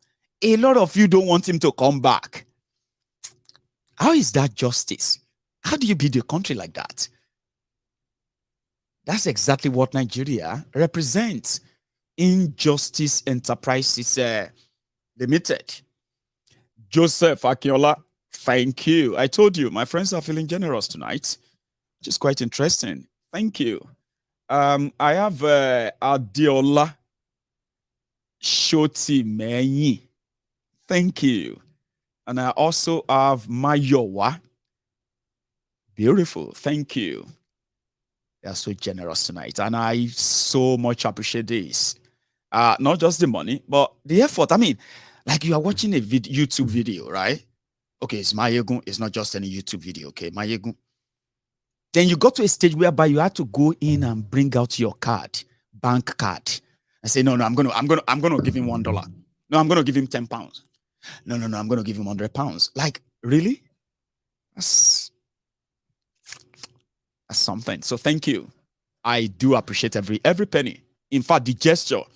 But do me one, which is mostly loved as well, is that like the broadcast, like it and share it.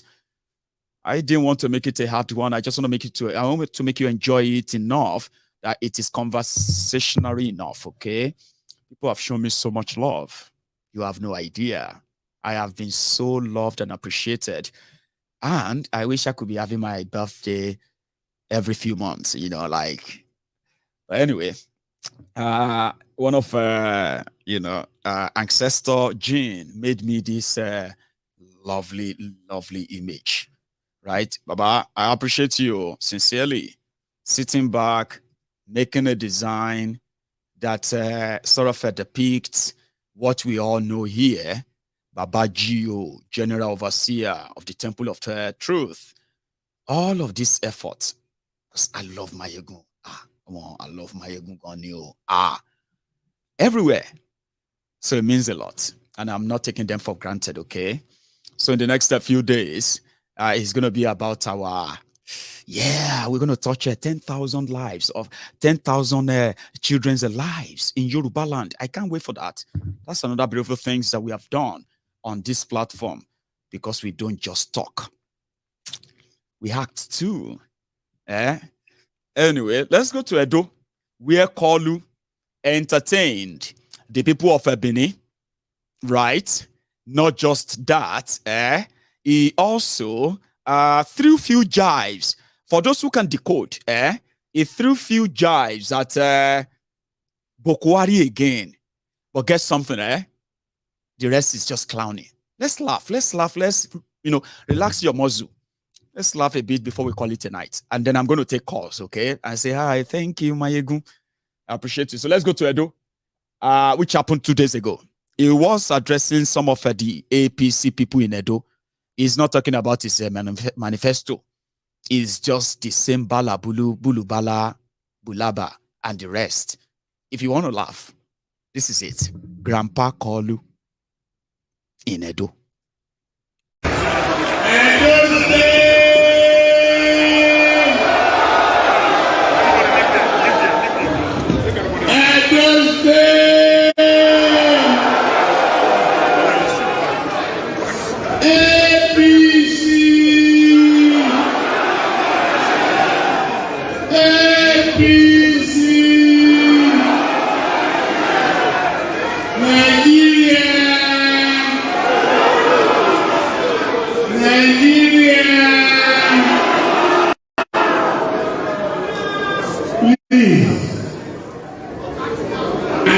Everybody here who are coming in from Lagos and who are here in advance to excuse me from protocol. Too many of you are extremely dear and important to us. The good name by name is superfluous. I will just say, dear committed party members, may God bless you.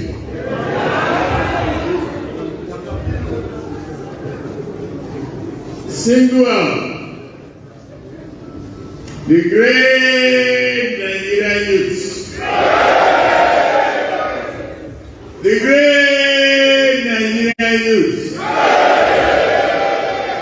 the greatest of the greatest Nigerian youth, the greatest of the greatest of the greatest of the greatest of the greatest of the greatest of the greatest of the greatest.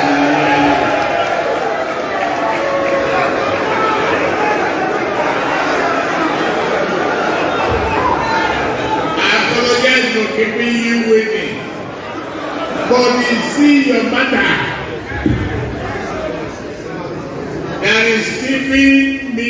that was keeping me waiting. When problems fall over one another, you've got to sort it out one by one. That is what we have been doing since morning. It is because of your importance, because of who you are, and the fact that they said you will be here since 12. Otherwise, I was running to the airport to escape. Adam said, no, you don't go escape. If it is 2 minutes, you have to address these people. They have been there.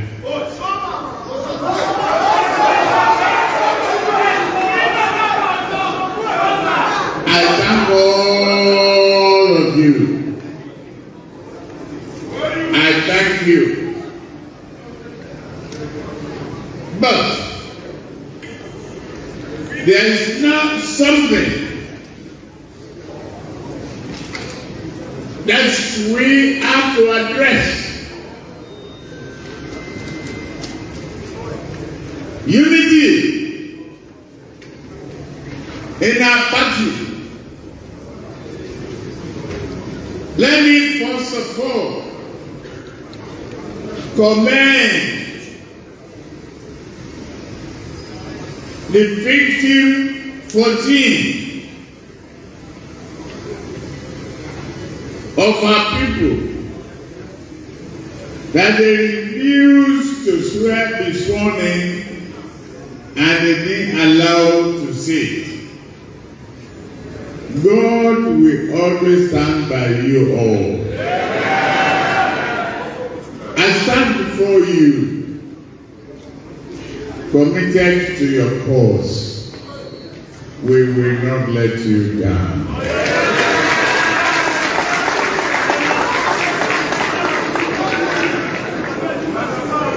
To you, the great people of Edo, take your state back.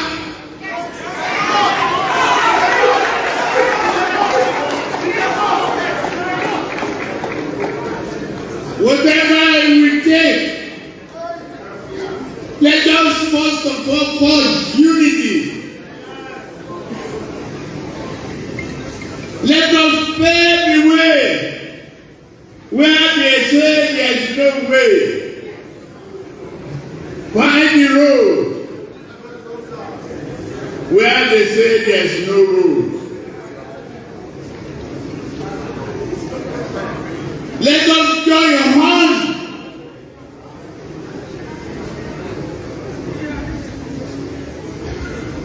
To rescue Edo State from. I'll show you Edo where they will rescue. You Edo people, you need to take your state back. From who? From the power of principalities that have made their life a hell. For example, look at this one. Oh, now the same Edo. We don't want to save anybody, men are close. We don't want to see anybody. Oh yeah, we don't want to not a trace. We no agree. Oh yeah, lock everywhere. Shots everywhere. Same Edo. Take your state back. Even like I said, they take the state back already. Because even today, this also happened. In the same Edo, they go meet all the speakers and say, oh, well, what's the happen, God save? I was born and brought up in Edo State.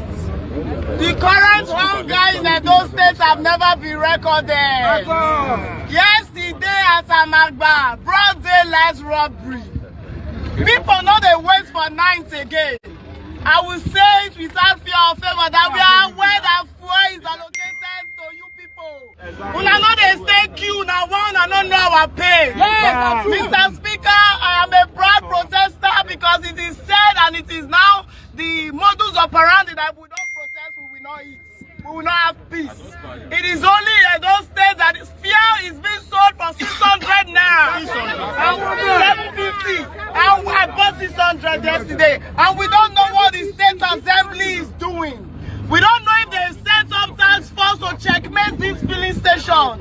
It is now a game of gamble.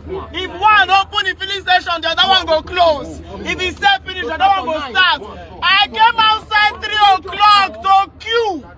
I bought fear by 12 a.m. I have the vlog on my phone.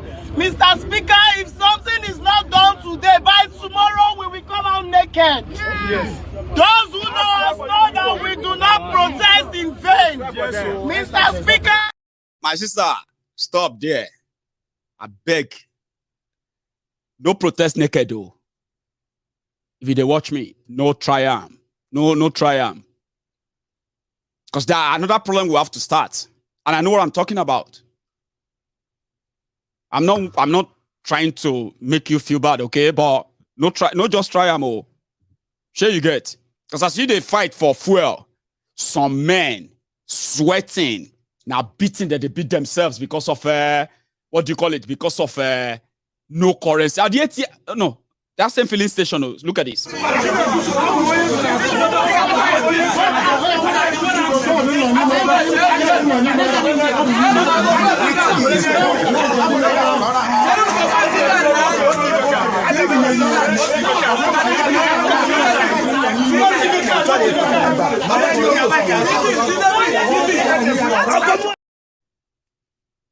Because of new Naira notes.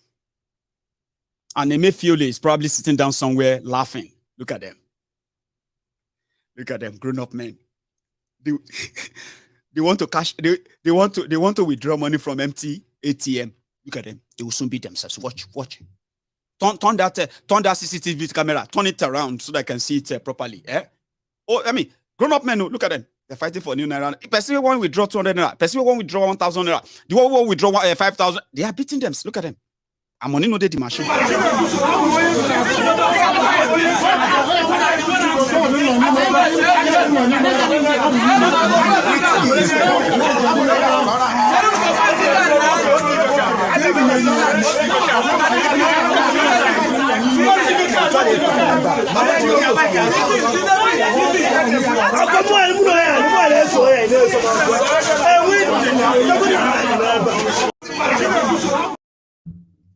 I know, Charade, that my guy is saying that Maiyegun is not funny. Adebini, as I'm watching you right now. I understand. See, I understand. I am just putting all this story together. For the people who don't even know. Why is everybody talking that they don't like Nigeria? Everywhere, this one, what is wrong with Nigeria? They don't like their country. MaiyegunsDiary Politico is to show you that people can put up a facade, a fake sort of, right? But behind that facade, the real truth, right? If you get closer to everybody who has been a victim of what Nigeria represents, especially under APC, they'll tell you the same thing. So that's why I told you, my sister, please, let boys walk naked. You don't. I mean, I've only been to Benin twice in my life.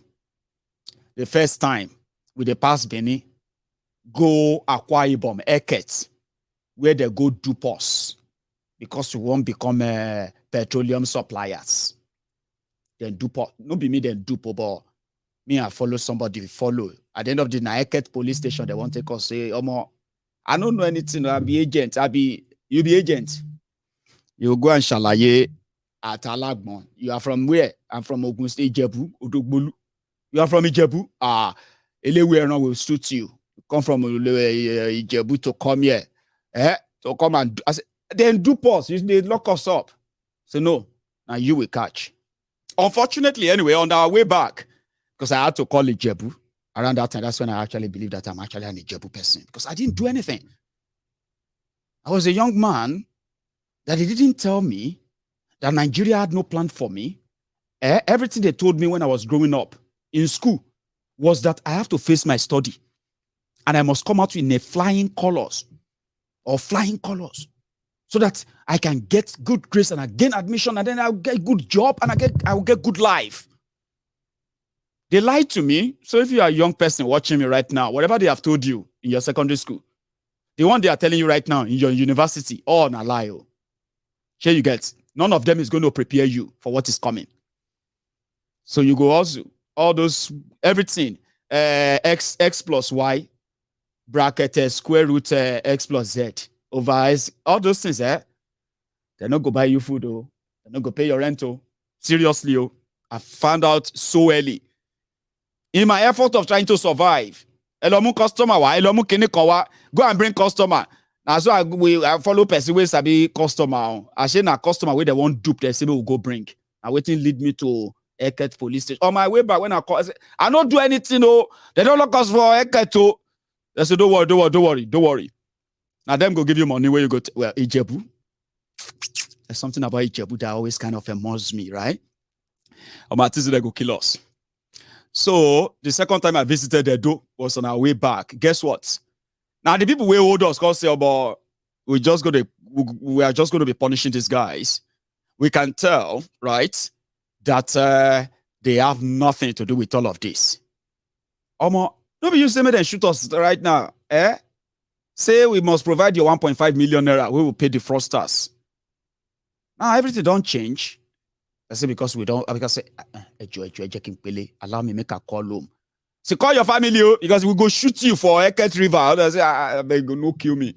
Make a call us. Make a call us. When I call us and they say don't worry. Now then go give you money. Seriously, this is real life story, true life story. When I called, they said, you know, don't worry. Oh yeah, be phone for inspector, yeah. Be phone for that man that you said they gave the money, the owner of the money. I said, sir, they want to talk to you. I said, anyway, tell them they will give you your clothes and they will give you money for transportation. I said, sir, my worry, they will give you money. And the guy calls say, oh yeah, leave them, where did they go? And the guy give us money. So when we go to Benin, bypass, that's the second time I saw Benin. So yeah, I may not be in Benin, but trust me, there are so many reports out there that can easily tell me about what it is like for the people of Benin, like everyone else as well, right now. I mean, not be today, Nabi. Okolu was in your city, Benin City, 3 days ago or thereabout. Not with any manifesto. Sorry that it is boring. But he was there and they were laughing. They were laughing. I told you, Kolu is a clown. And for those of you who are currently angling for Kolu as your president, just know that you are trying to elect a clown, a demented clown. I beg you, don't expect any kind of renewed hope, anything where they are telling you. Because all you are going to get is going to be a circus show. Sorry it is boring. But it did happen. Some people found it funny. And they laughed, even in the hall. Join hands and believe in one another. You see them? You fight me, this way, that way. They don't know the road. They are just kata people.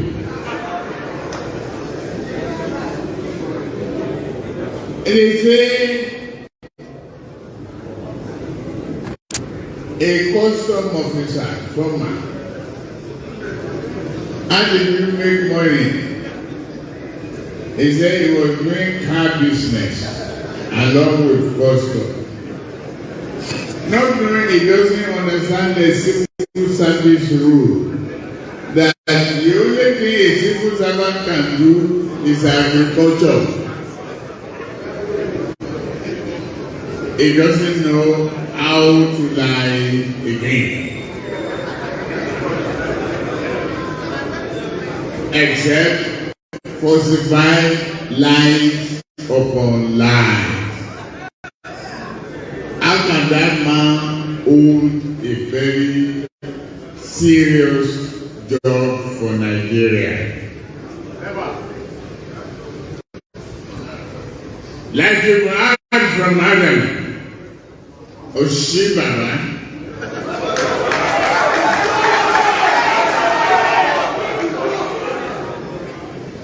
When they were fabricating aluminium smelter in Kotiabasi, I was negotiating free trade zone.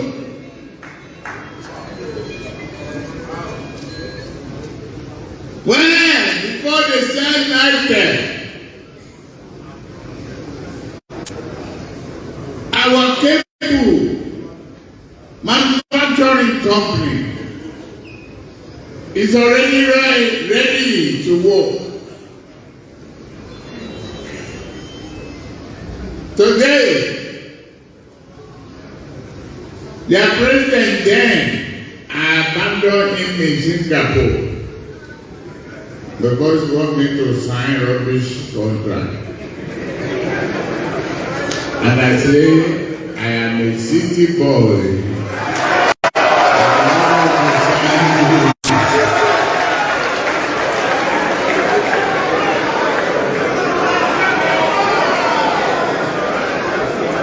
I left it there. I came home. Today, that is the deepest seaport in West Africa, Nigeria, Adeleke.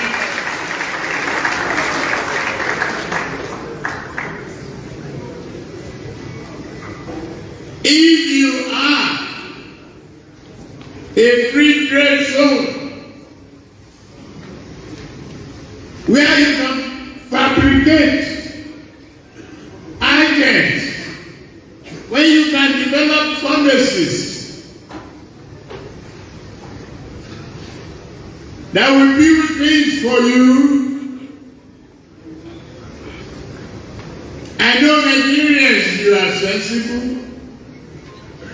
and I know people are extremely smart.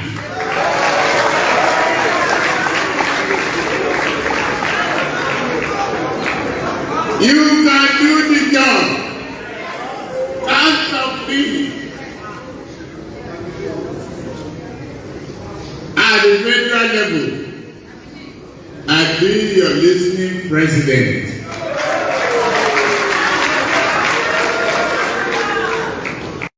Vote for me. You're voting for yourself. Vote for me. And you say prosperity is here. When you put that ballot paper in the box, say this ballot paper is a great job.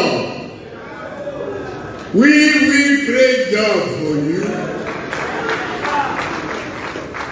You are not lazy. And they said they want to come back. 16 years in power. Energy supply was erratic. They say they are repairing. I brought electricity to Nigeria. They say I must surrender it to national grid. I said, no lie. They punish me. I don't care. But I didn't give them. They forced it. I didn't answer. Up till now, they cannot produce 46 megawatts.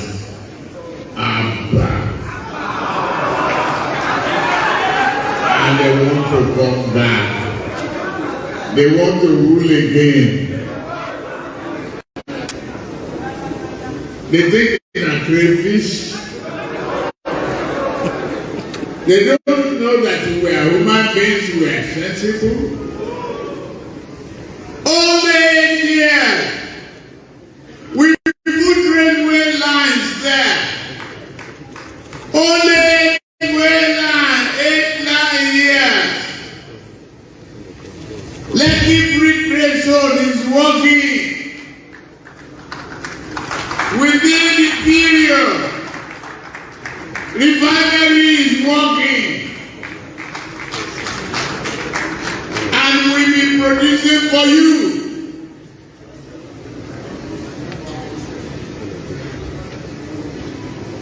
Employment will be there.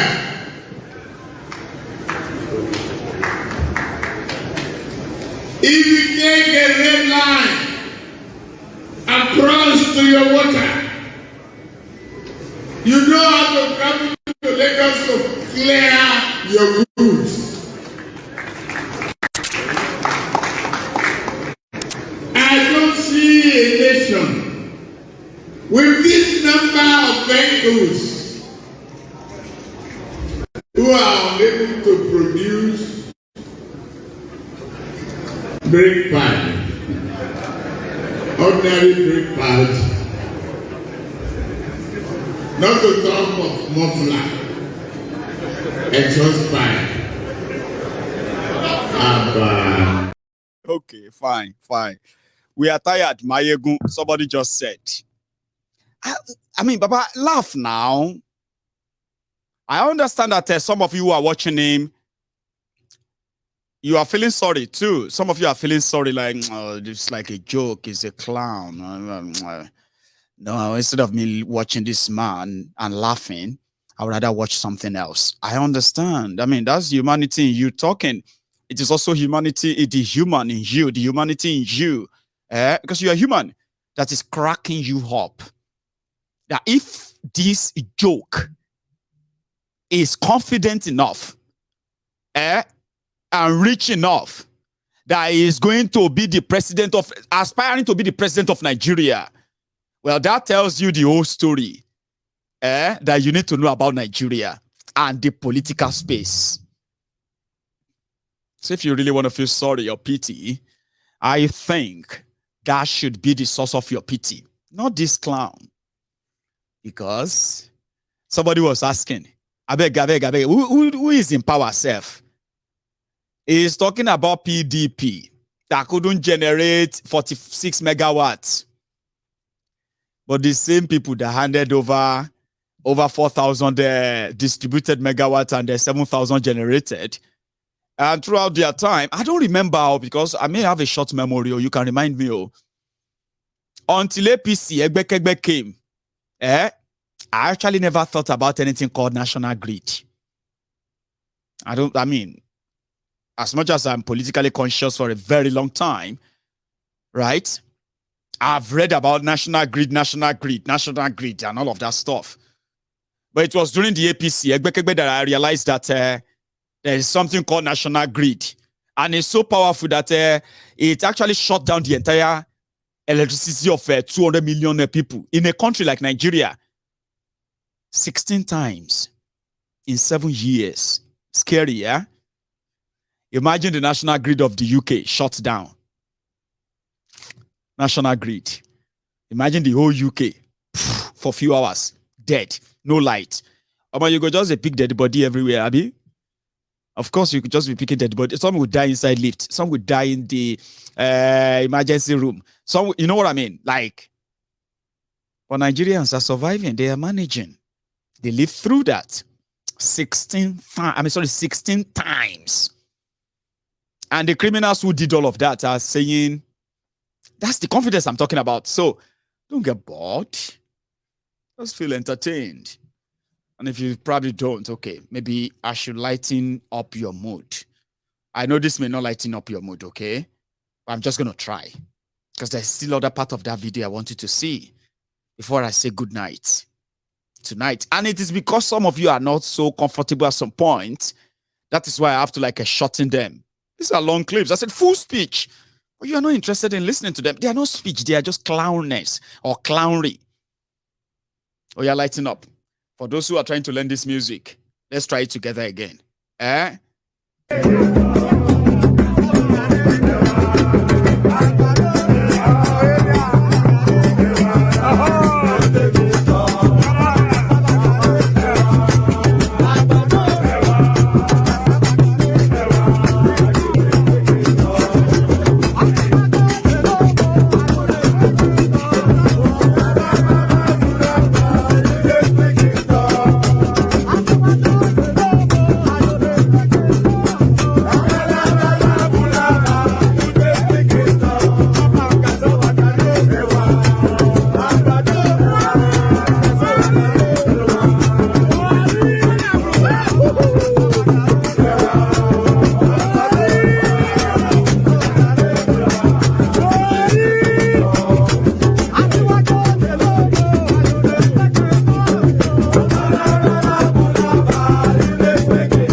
Jesus is Lord.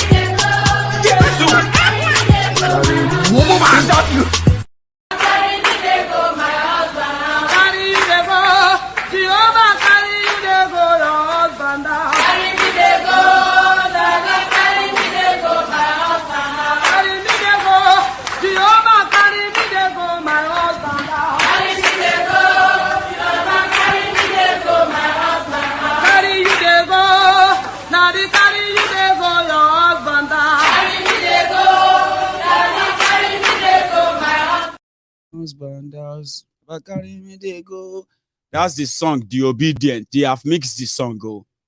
Obi carry me they go. Carry me they go, the new Ninja. Carry me they go. Obi carry me they go. And all of that stuff. About crazy people day. I told you, I just want to lighten your mood. If that didn't help, see, to be honest, I may not be able to help your situation. Here you get. If you are staring at that your TV with that straight face, because watching Kolu, sort of depresses you, it's a waste of time. Why should you listen to? I understand. So I brought that up so that I can lighten your face, your front face with that, lighten it up a bit. But if that one don't work, I feel no fear help you because I still have a part of a Kolu video I want you to listen to from Benin. Okay, let's try something. Maybe this one will lighten you up a bit. Sorry, guys. I want to care for everybody because I'm actually reading your comments too. Maybe this one can help. Lighten up a bit. I'll come back and I'll take you back to that Edo before we stop in Jigawa and call it a night. Can this help? Baba, smile now. Come on.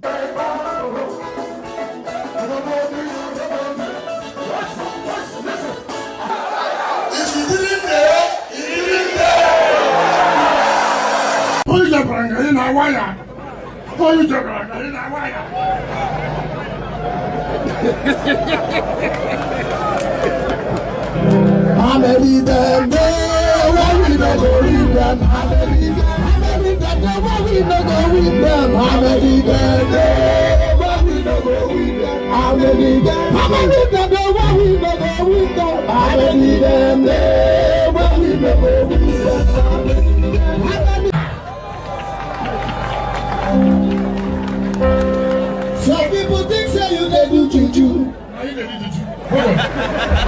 Is this a joke? They will never go free. Them dey bone face oh, oh yeah, that would them dey bone face for. Easy body yeah, you're so wicked they walk oh.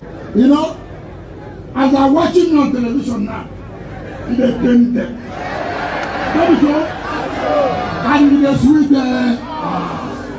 when they see me appear like this, they paint them. And I promise them, I'm here to bury them. I see they paint them, they sweet us. I see they paint us, they paint. When I say I see they paint them, they sweet us. I see they sweet us, they paint. Them, say, as they paint them, it go they sweet us. As they sweet us, it go they paint them. Somebody said that you, Maiyegun, your word no they change anything. You are just in diaspora making noise. Baba, see, just they play. Whether my word they change you or it's not changing you, Baba, na person will wear shoe. Where the shoe they pinch for food, na him they know where the food they pinch. I mean the shoe they pinch. I am just here to help you to stop lying to yourself or deceiving yourself or blaming other people for decisions that you make. Because some of you are actually alibis of your criminal leaders. So it's not new. So you are not, see, if my word is not changing you, it's not helping you, fine. I hope your conscience will remember or remind you that Maiyegun did tell you there is no shortcuts to that palm tree, as they say, as whatever you put in is what you are going to take out. Continue with your criminal leaders, eh? But please, please, this is 2023, okay? Stop blaming your village people. Stop looking for who to blame for your unfortunate, miserable existence, which these criminals are ensuring you of. And you are happy to make it continue. So it's not about me. If my word doesn't change you, Baba, well, I hope you will find a peace somehow, especially maybe this one is the word that is changing you. Abi, call you. Sorry that it is boring. We will listen. We inherited them.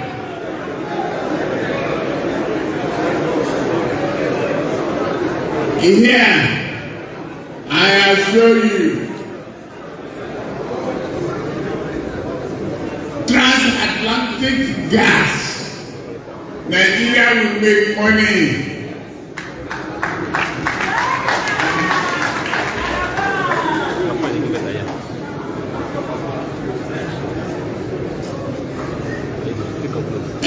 If you, and God reminds me, he said you have the largest deposit of gas. And you go drink and if you know what.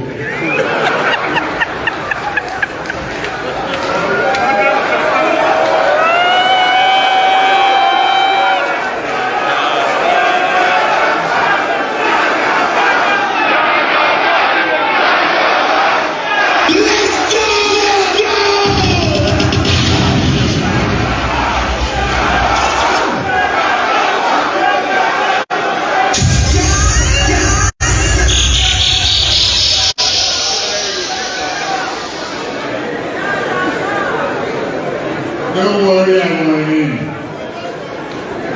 No matter how short a man is, he will still see his time.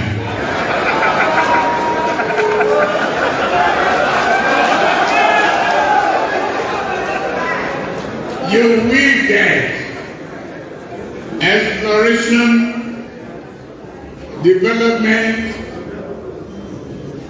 of gas from West Africa to Europe. When we compete with Russia, we will make money for Nigeria. Don't worry.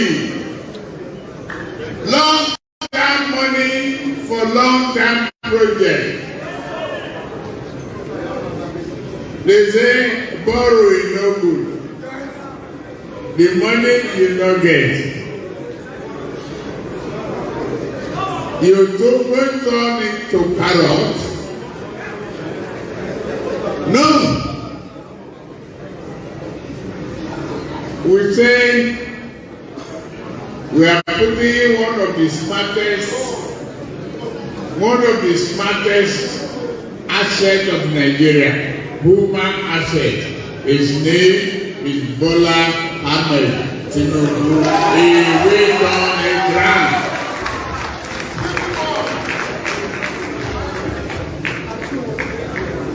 Fools,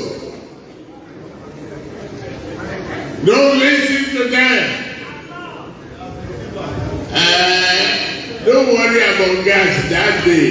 It go easy, gradually. But that is why we say your voting area must be close to your house. You don't need keke napep. Okay, now it's boring. So I'm not gonna bore you with that, okay? So G89, thank you very much for your super chats, Baba. I don't know if that's Baba or Baba anyway, but I appreciate you. Thank you very much. I wanted to say a big thank you to one of the veterans here, which is the Empress. Thank you. I'm enjoying my evening with you, and then it's coming to an end, by the way. Adeleke won't let me spend too much longer, and I don't blame her, you know what I mean? So, however, thank you for your generosity, I say. And same thing goes to, excuse me, Same thing goes to Tocqueville. Thank you for that generosity too. That's, I mean, okay. You guys have been so generous, but it is not just because of my own birthday. So let's be very clear. If you're watching MaiyegunsDiary Politico for the first time, or maybe this is the first time, you are seeing a lot of super chats coming up, eh? Well, people are just being generous to me tonight. But do you know what their generosity is actually channeled towards? Mostly on MaiyegunsDiary Politico? Towards the people that actually needs them. You won't believe it. The same people that are actually putting up those super chats that you are watching, you're seeing on your screen right now, same people raised nearly 10 million naira this month of January. That is going to be used in producing 50,000 exercise books that will then go to school children in Yoruba land. 10,000 of them. So don't think they are just trying to like show off. Why is everybody putting super chat up? Why they are not showing off?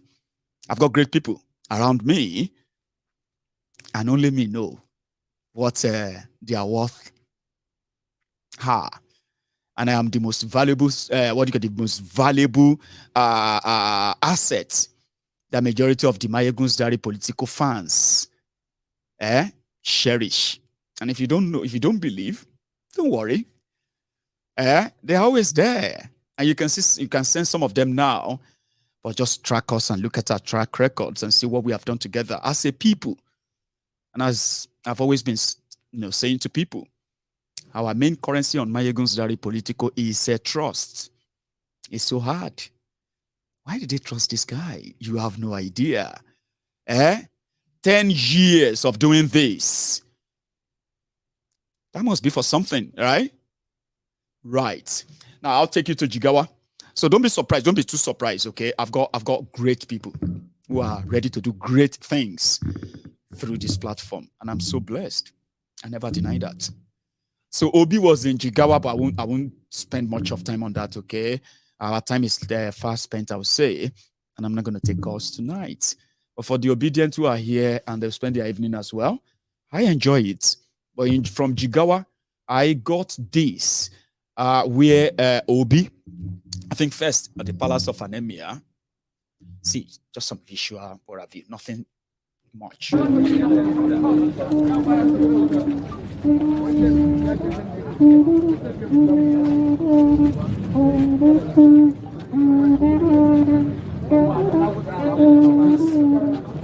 want to say something. I'm trying to explain. You know, I'm live. Maybe I can give you. Right?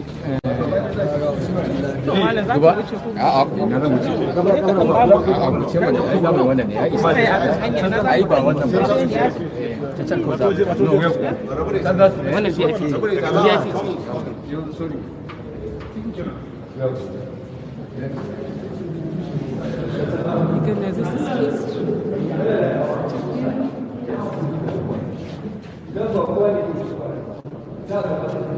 Camera, you go first.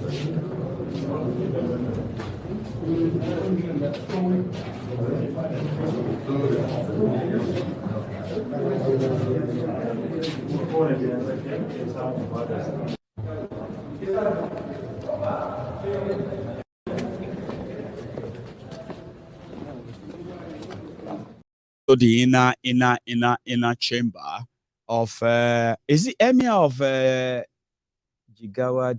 What is Jigawa Duse? What's the capital of Jigawa? Duse. State and capital. Abia, Umaya, Adamawa, Yola, Akwa Ibom, Yo, Akwa Ibom, Anambra, Oka, Sokoto, Kano, Kasina, Jigawa, Duse. Yeah, Duse. What's the emir? Is it called emir of Duse? I don't know. But yeah, it was there. There was some statement made there. But I've not got the time to share that with you tonight, okay? Some of you probably will. I'll come about that some other time. But it was also, when he left there, he went on to a Duse,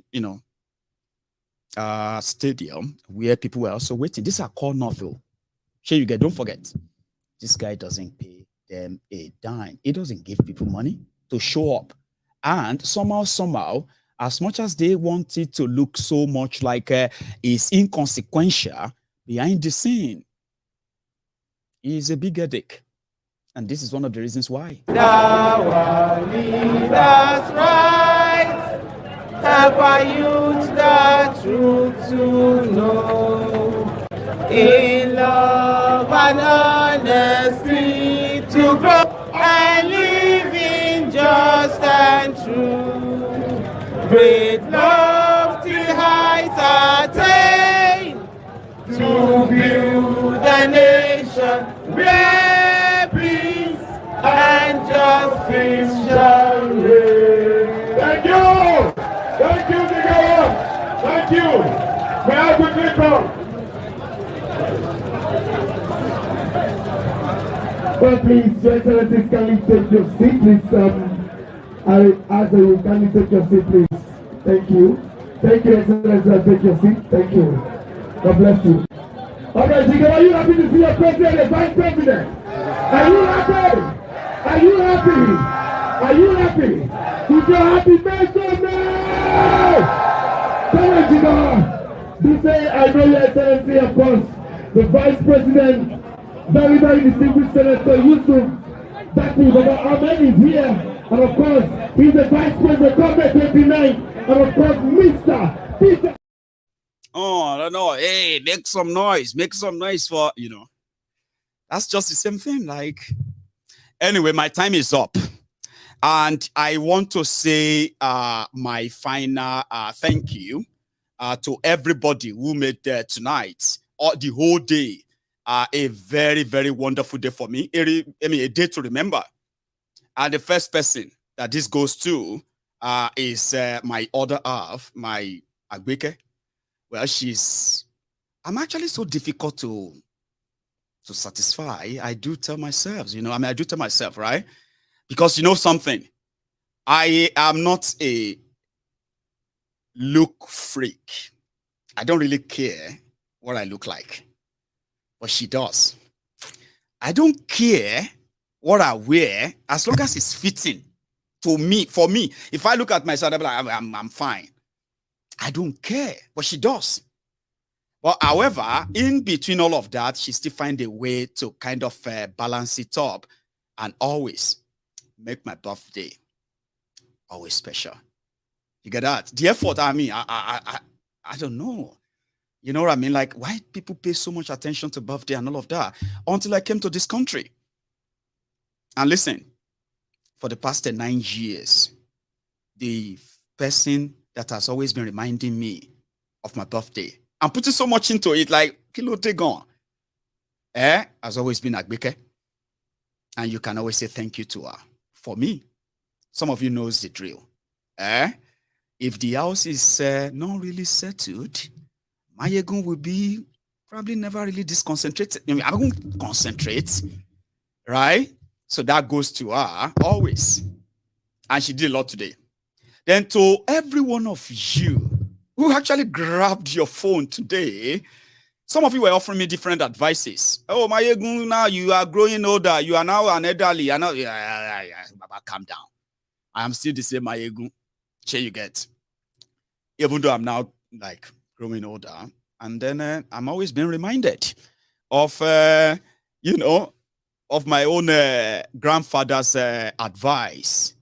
You know what my granddad used to tell me?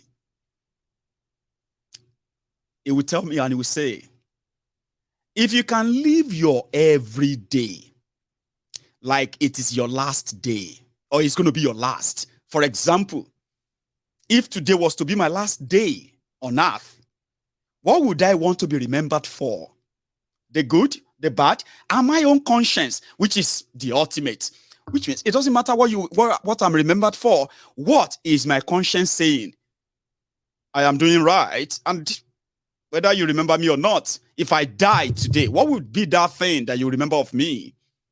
So therefore, I have to make the use of every day. 24 hours that we have every day is an opportunity to either make something better, make an impact, make a difference or make the world worse. You are going to do something eventually.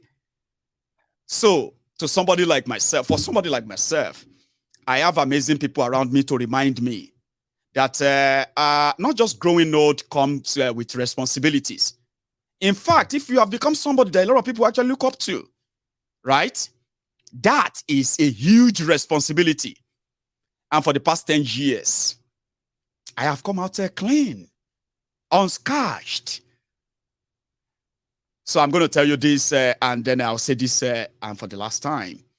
And that is, my own intention, right, is to do my little and provide right information about the people that are, that whose decisions are impacting on your lives, whether you are supporting them or not, whether you're from their tribe or not. Listen, whether you are serving, or whether you are doing in the same religion or not. In fact, whether you are outside Nigeria or inside Nigeria, it doesn't matter. As long as criminals are in charge, we are all heft up. And the earlier we all realize this, the better. I mean, they destroyed education, for goodness sake. Grown-up men and women, educated men and women, exposed men and women, well-traveled men and women, supposed wise and intelligent men and women. Because of miseducation, poor education, the divisive, divisive policies, state-sponsored division, right? Religion, tribe, culture, and the rest of those, all deliberate. We end up having to suffer the same thing. All of us.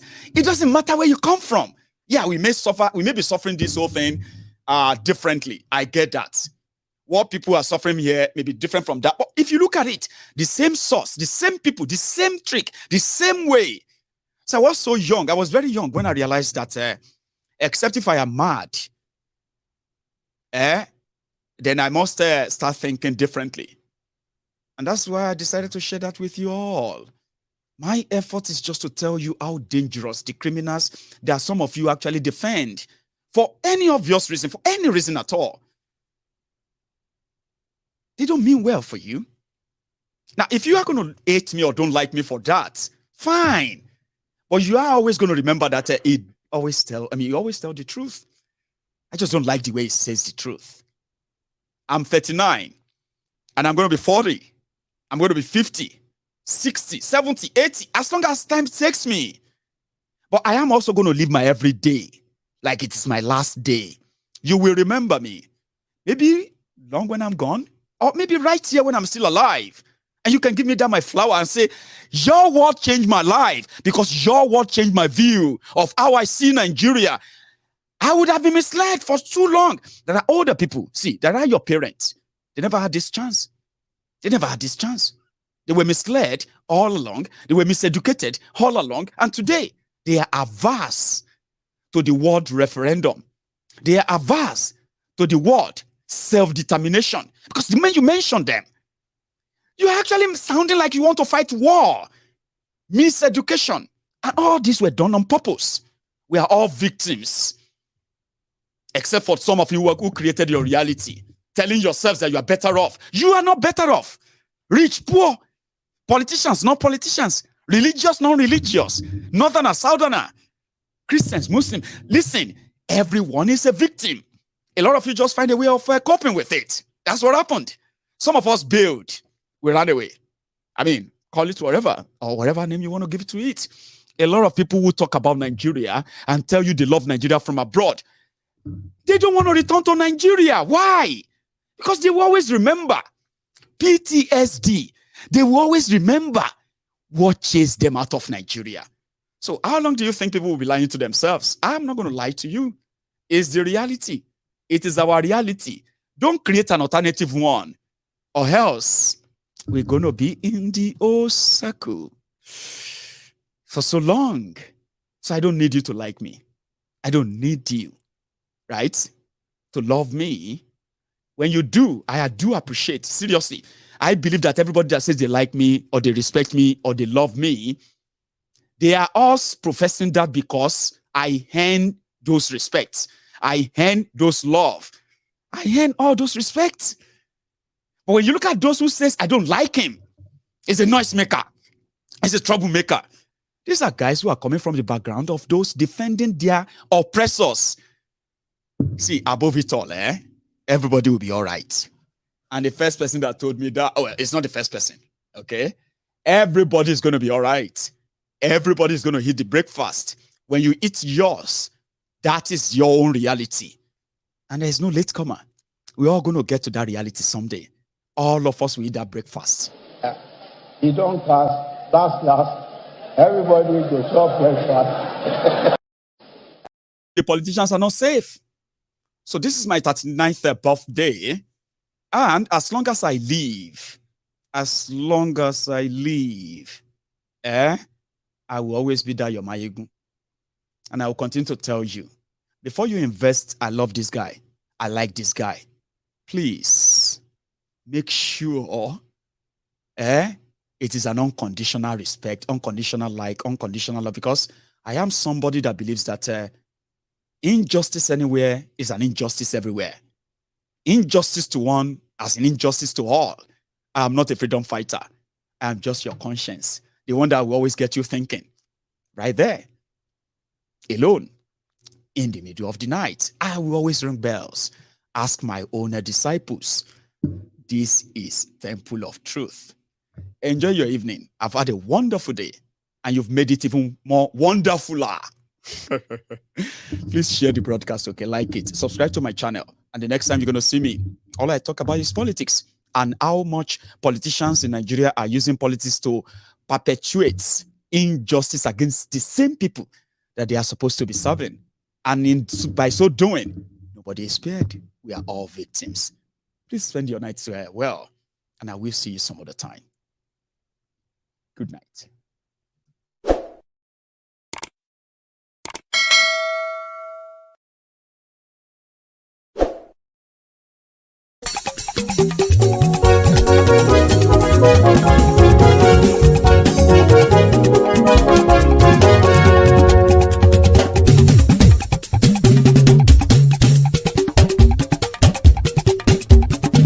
Maiyegun làwa mọ̀ làmọ̀ tó dòdòdò.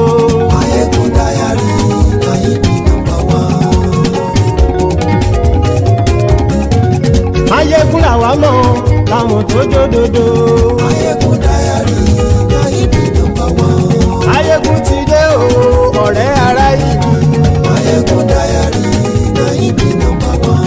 Lórí Facebook, lórí YouTube. Maiyegun Diary, Maiyegun #1. Gbogbo bó ṣe ń lọ ni Maiyegun já wa sí. Maiyegun Diary, Maiyegun #1. Àṣírí ọ̀jẹ̀lú kì í bò níbẹ̀ o. Maiyegun Diary, Maiyegun #1. Bó bá ṣe eré, àní Maiyegun máa wí.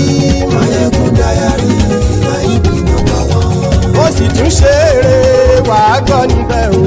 Maiyegun Diary, Maiyegun #1. Maiyegun Diary, Diary Politico. Maiyegun Diary, Maiyegun #1.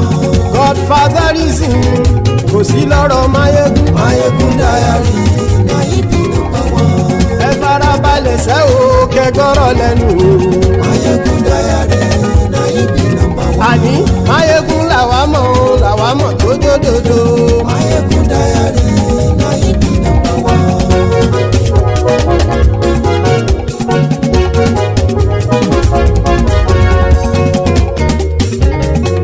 Àní ẹ̀sùn ràkì.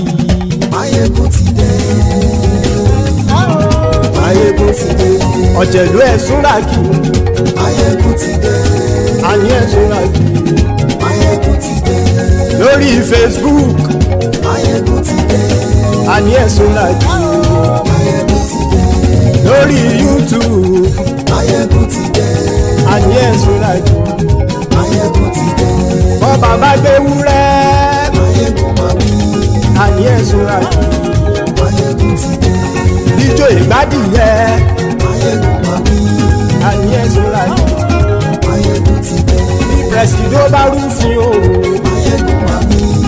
Àní ẹ̀sùn ràkì. Maiyegun Maiyegun ti dé. Kí gómìnà kówó jẹ. Maiyegun máa wí. Ayé ìṣúra jù. Maiyegun ti dé. Ọlọ́pàá tí ń gba rìbá. Maiyegun máa wí. Ayé ìṣúra jù. Maiyegun ti dé. Aṣòfin tí ń rúfin òwò. Maiyegun máa wí. Ayé ìṣúra jù. Maiyegun ti dé. Òpùrọ́ olóṣèlú. Maiyegun máa wí. Ayé ìṣúra jù. Maiyegun ti dé. Ọ̀jẹ̀lú ẹ̀súnra kì. Maiyegun ti dé. Ayé ẹ̀súnra kì. Maiyegun ti dé.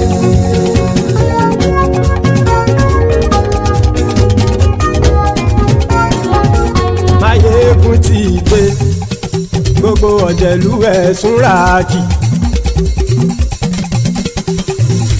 Maiyegun ti dé.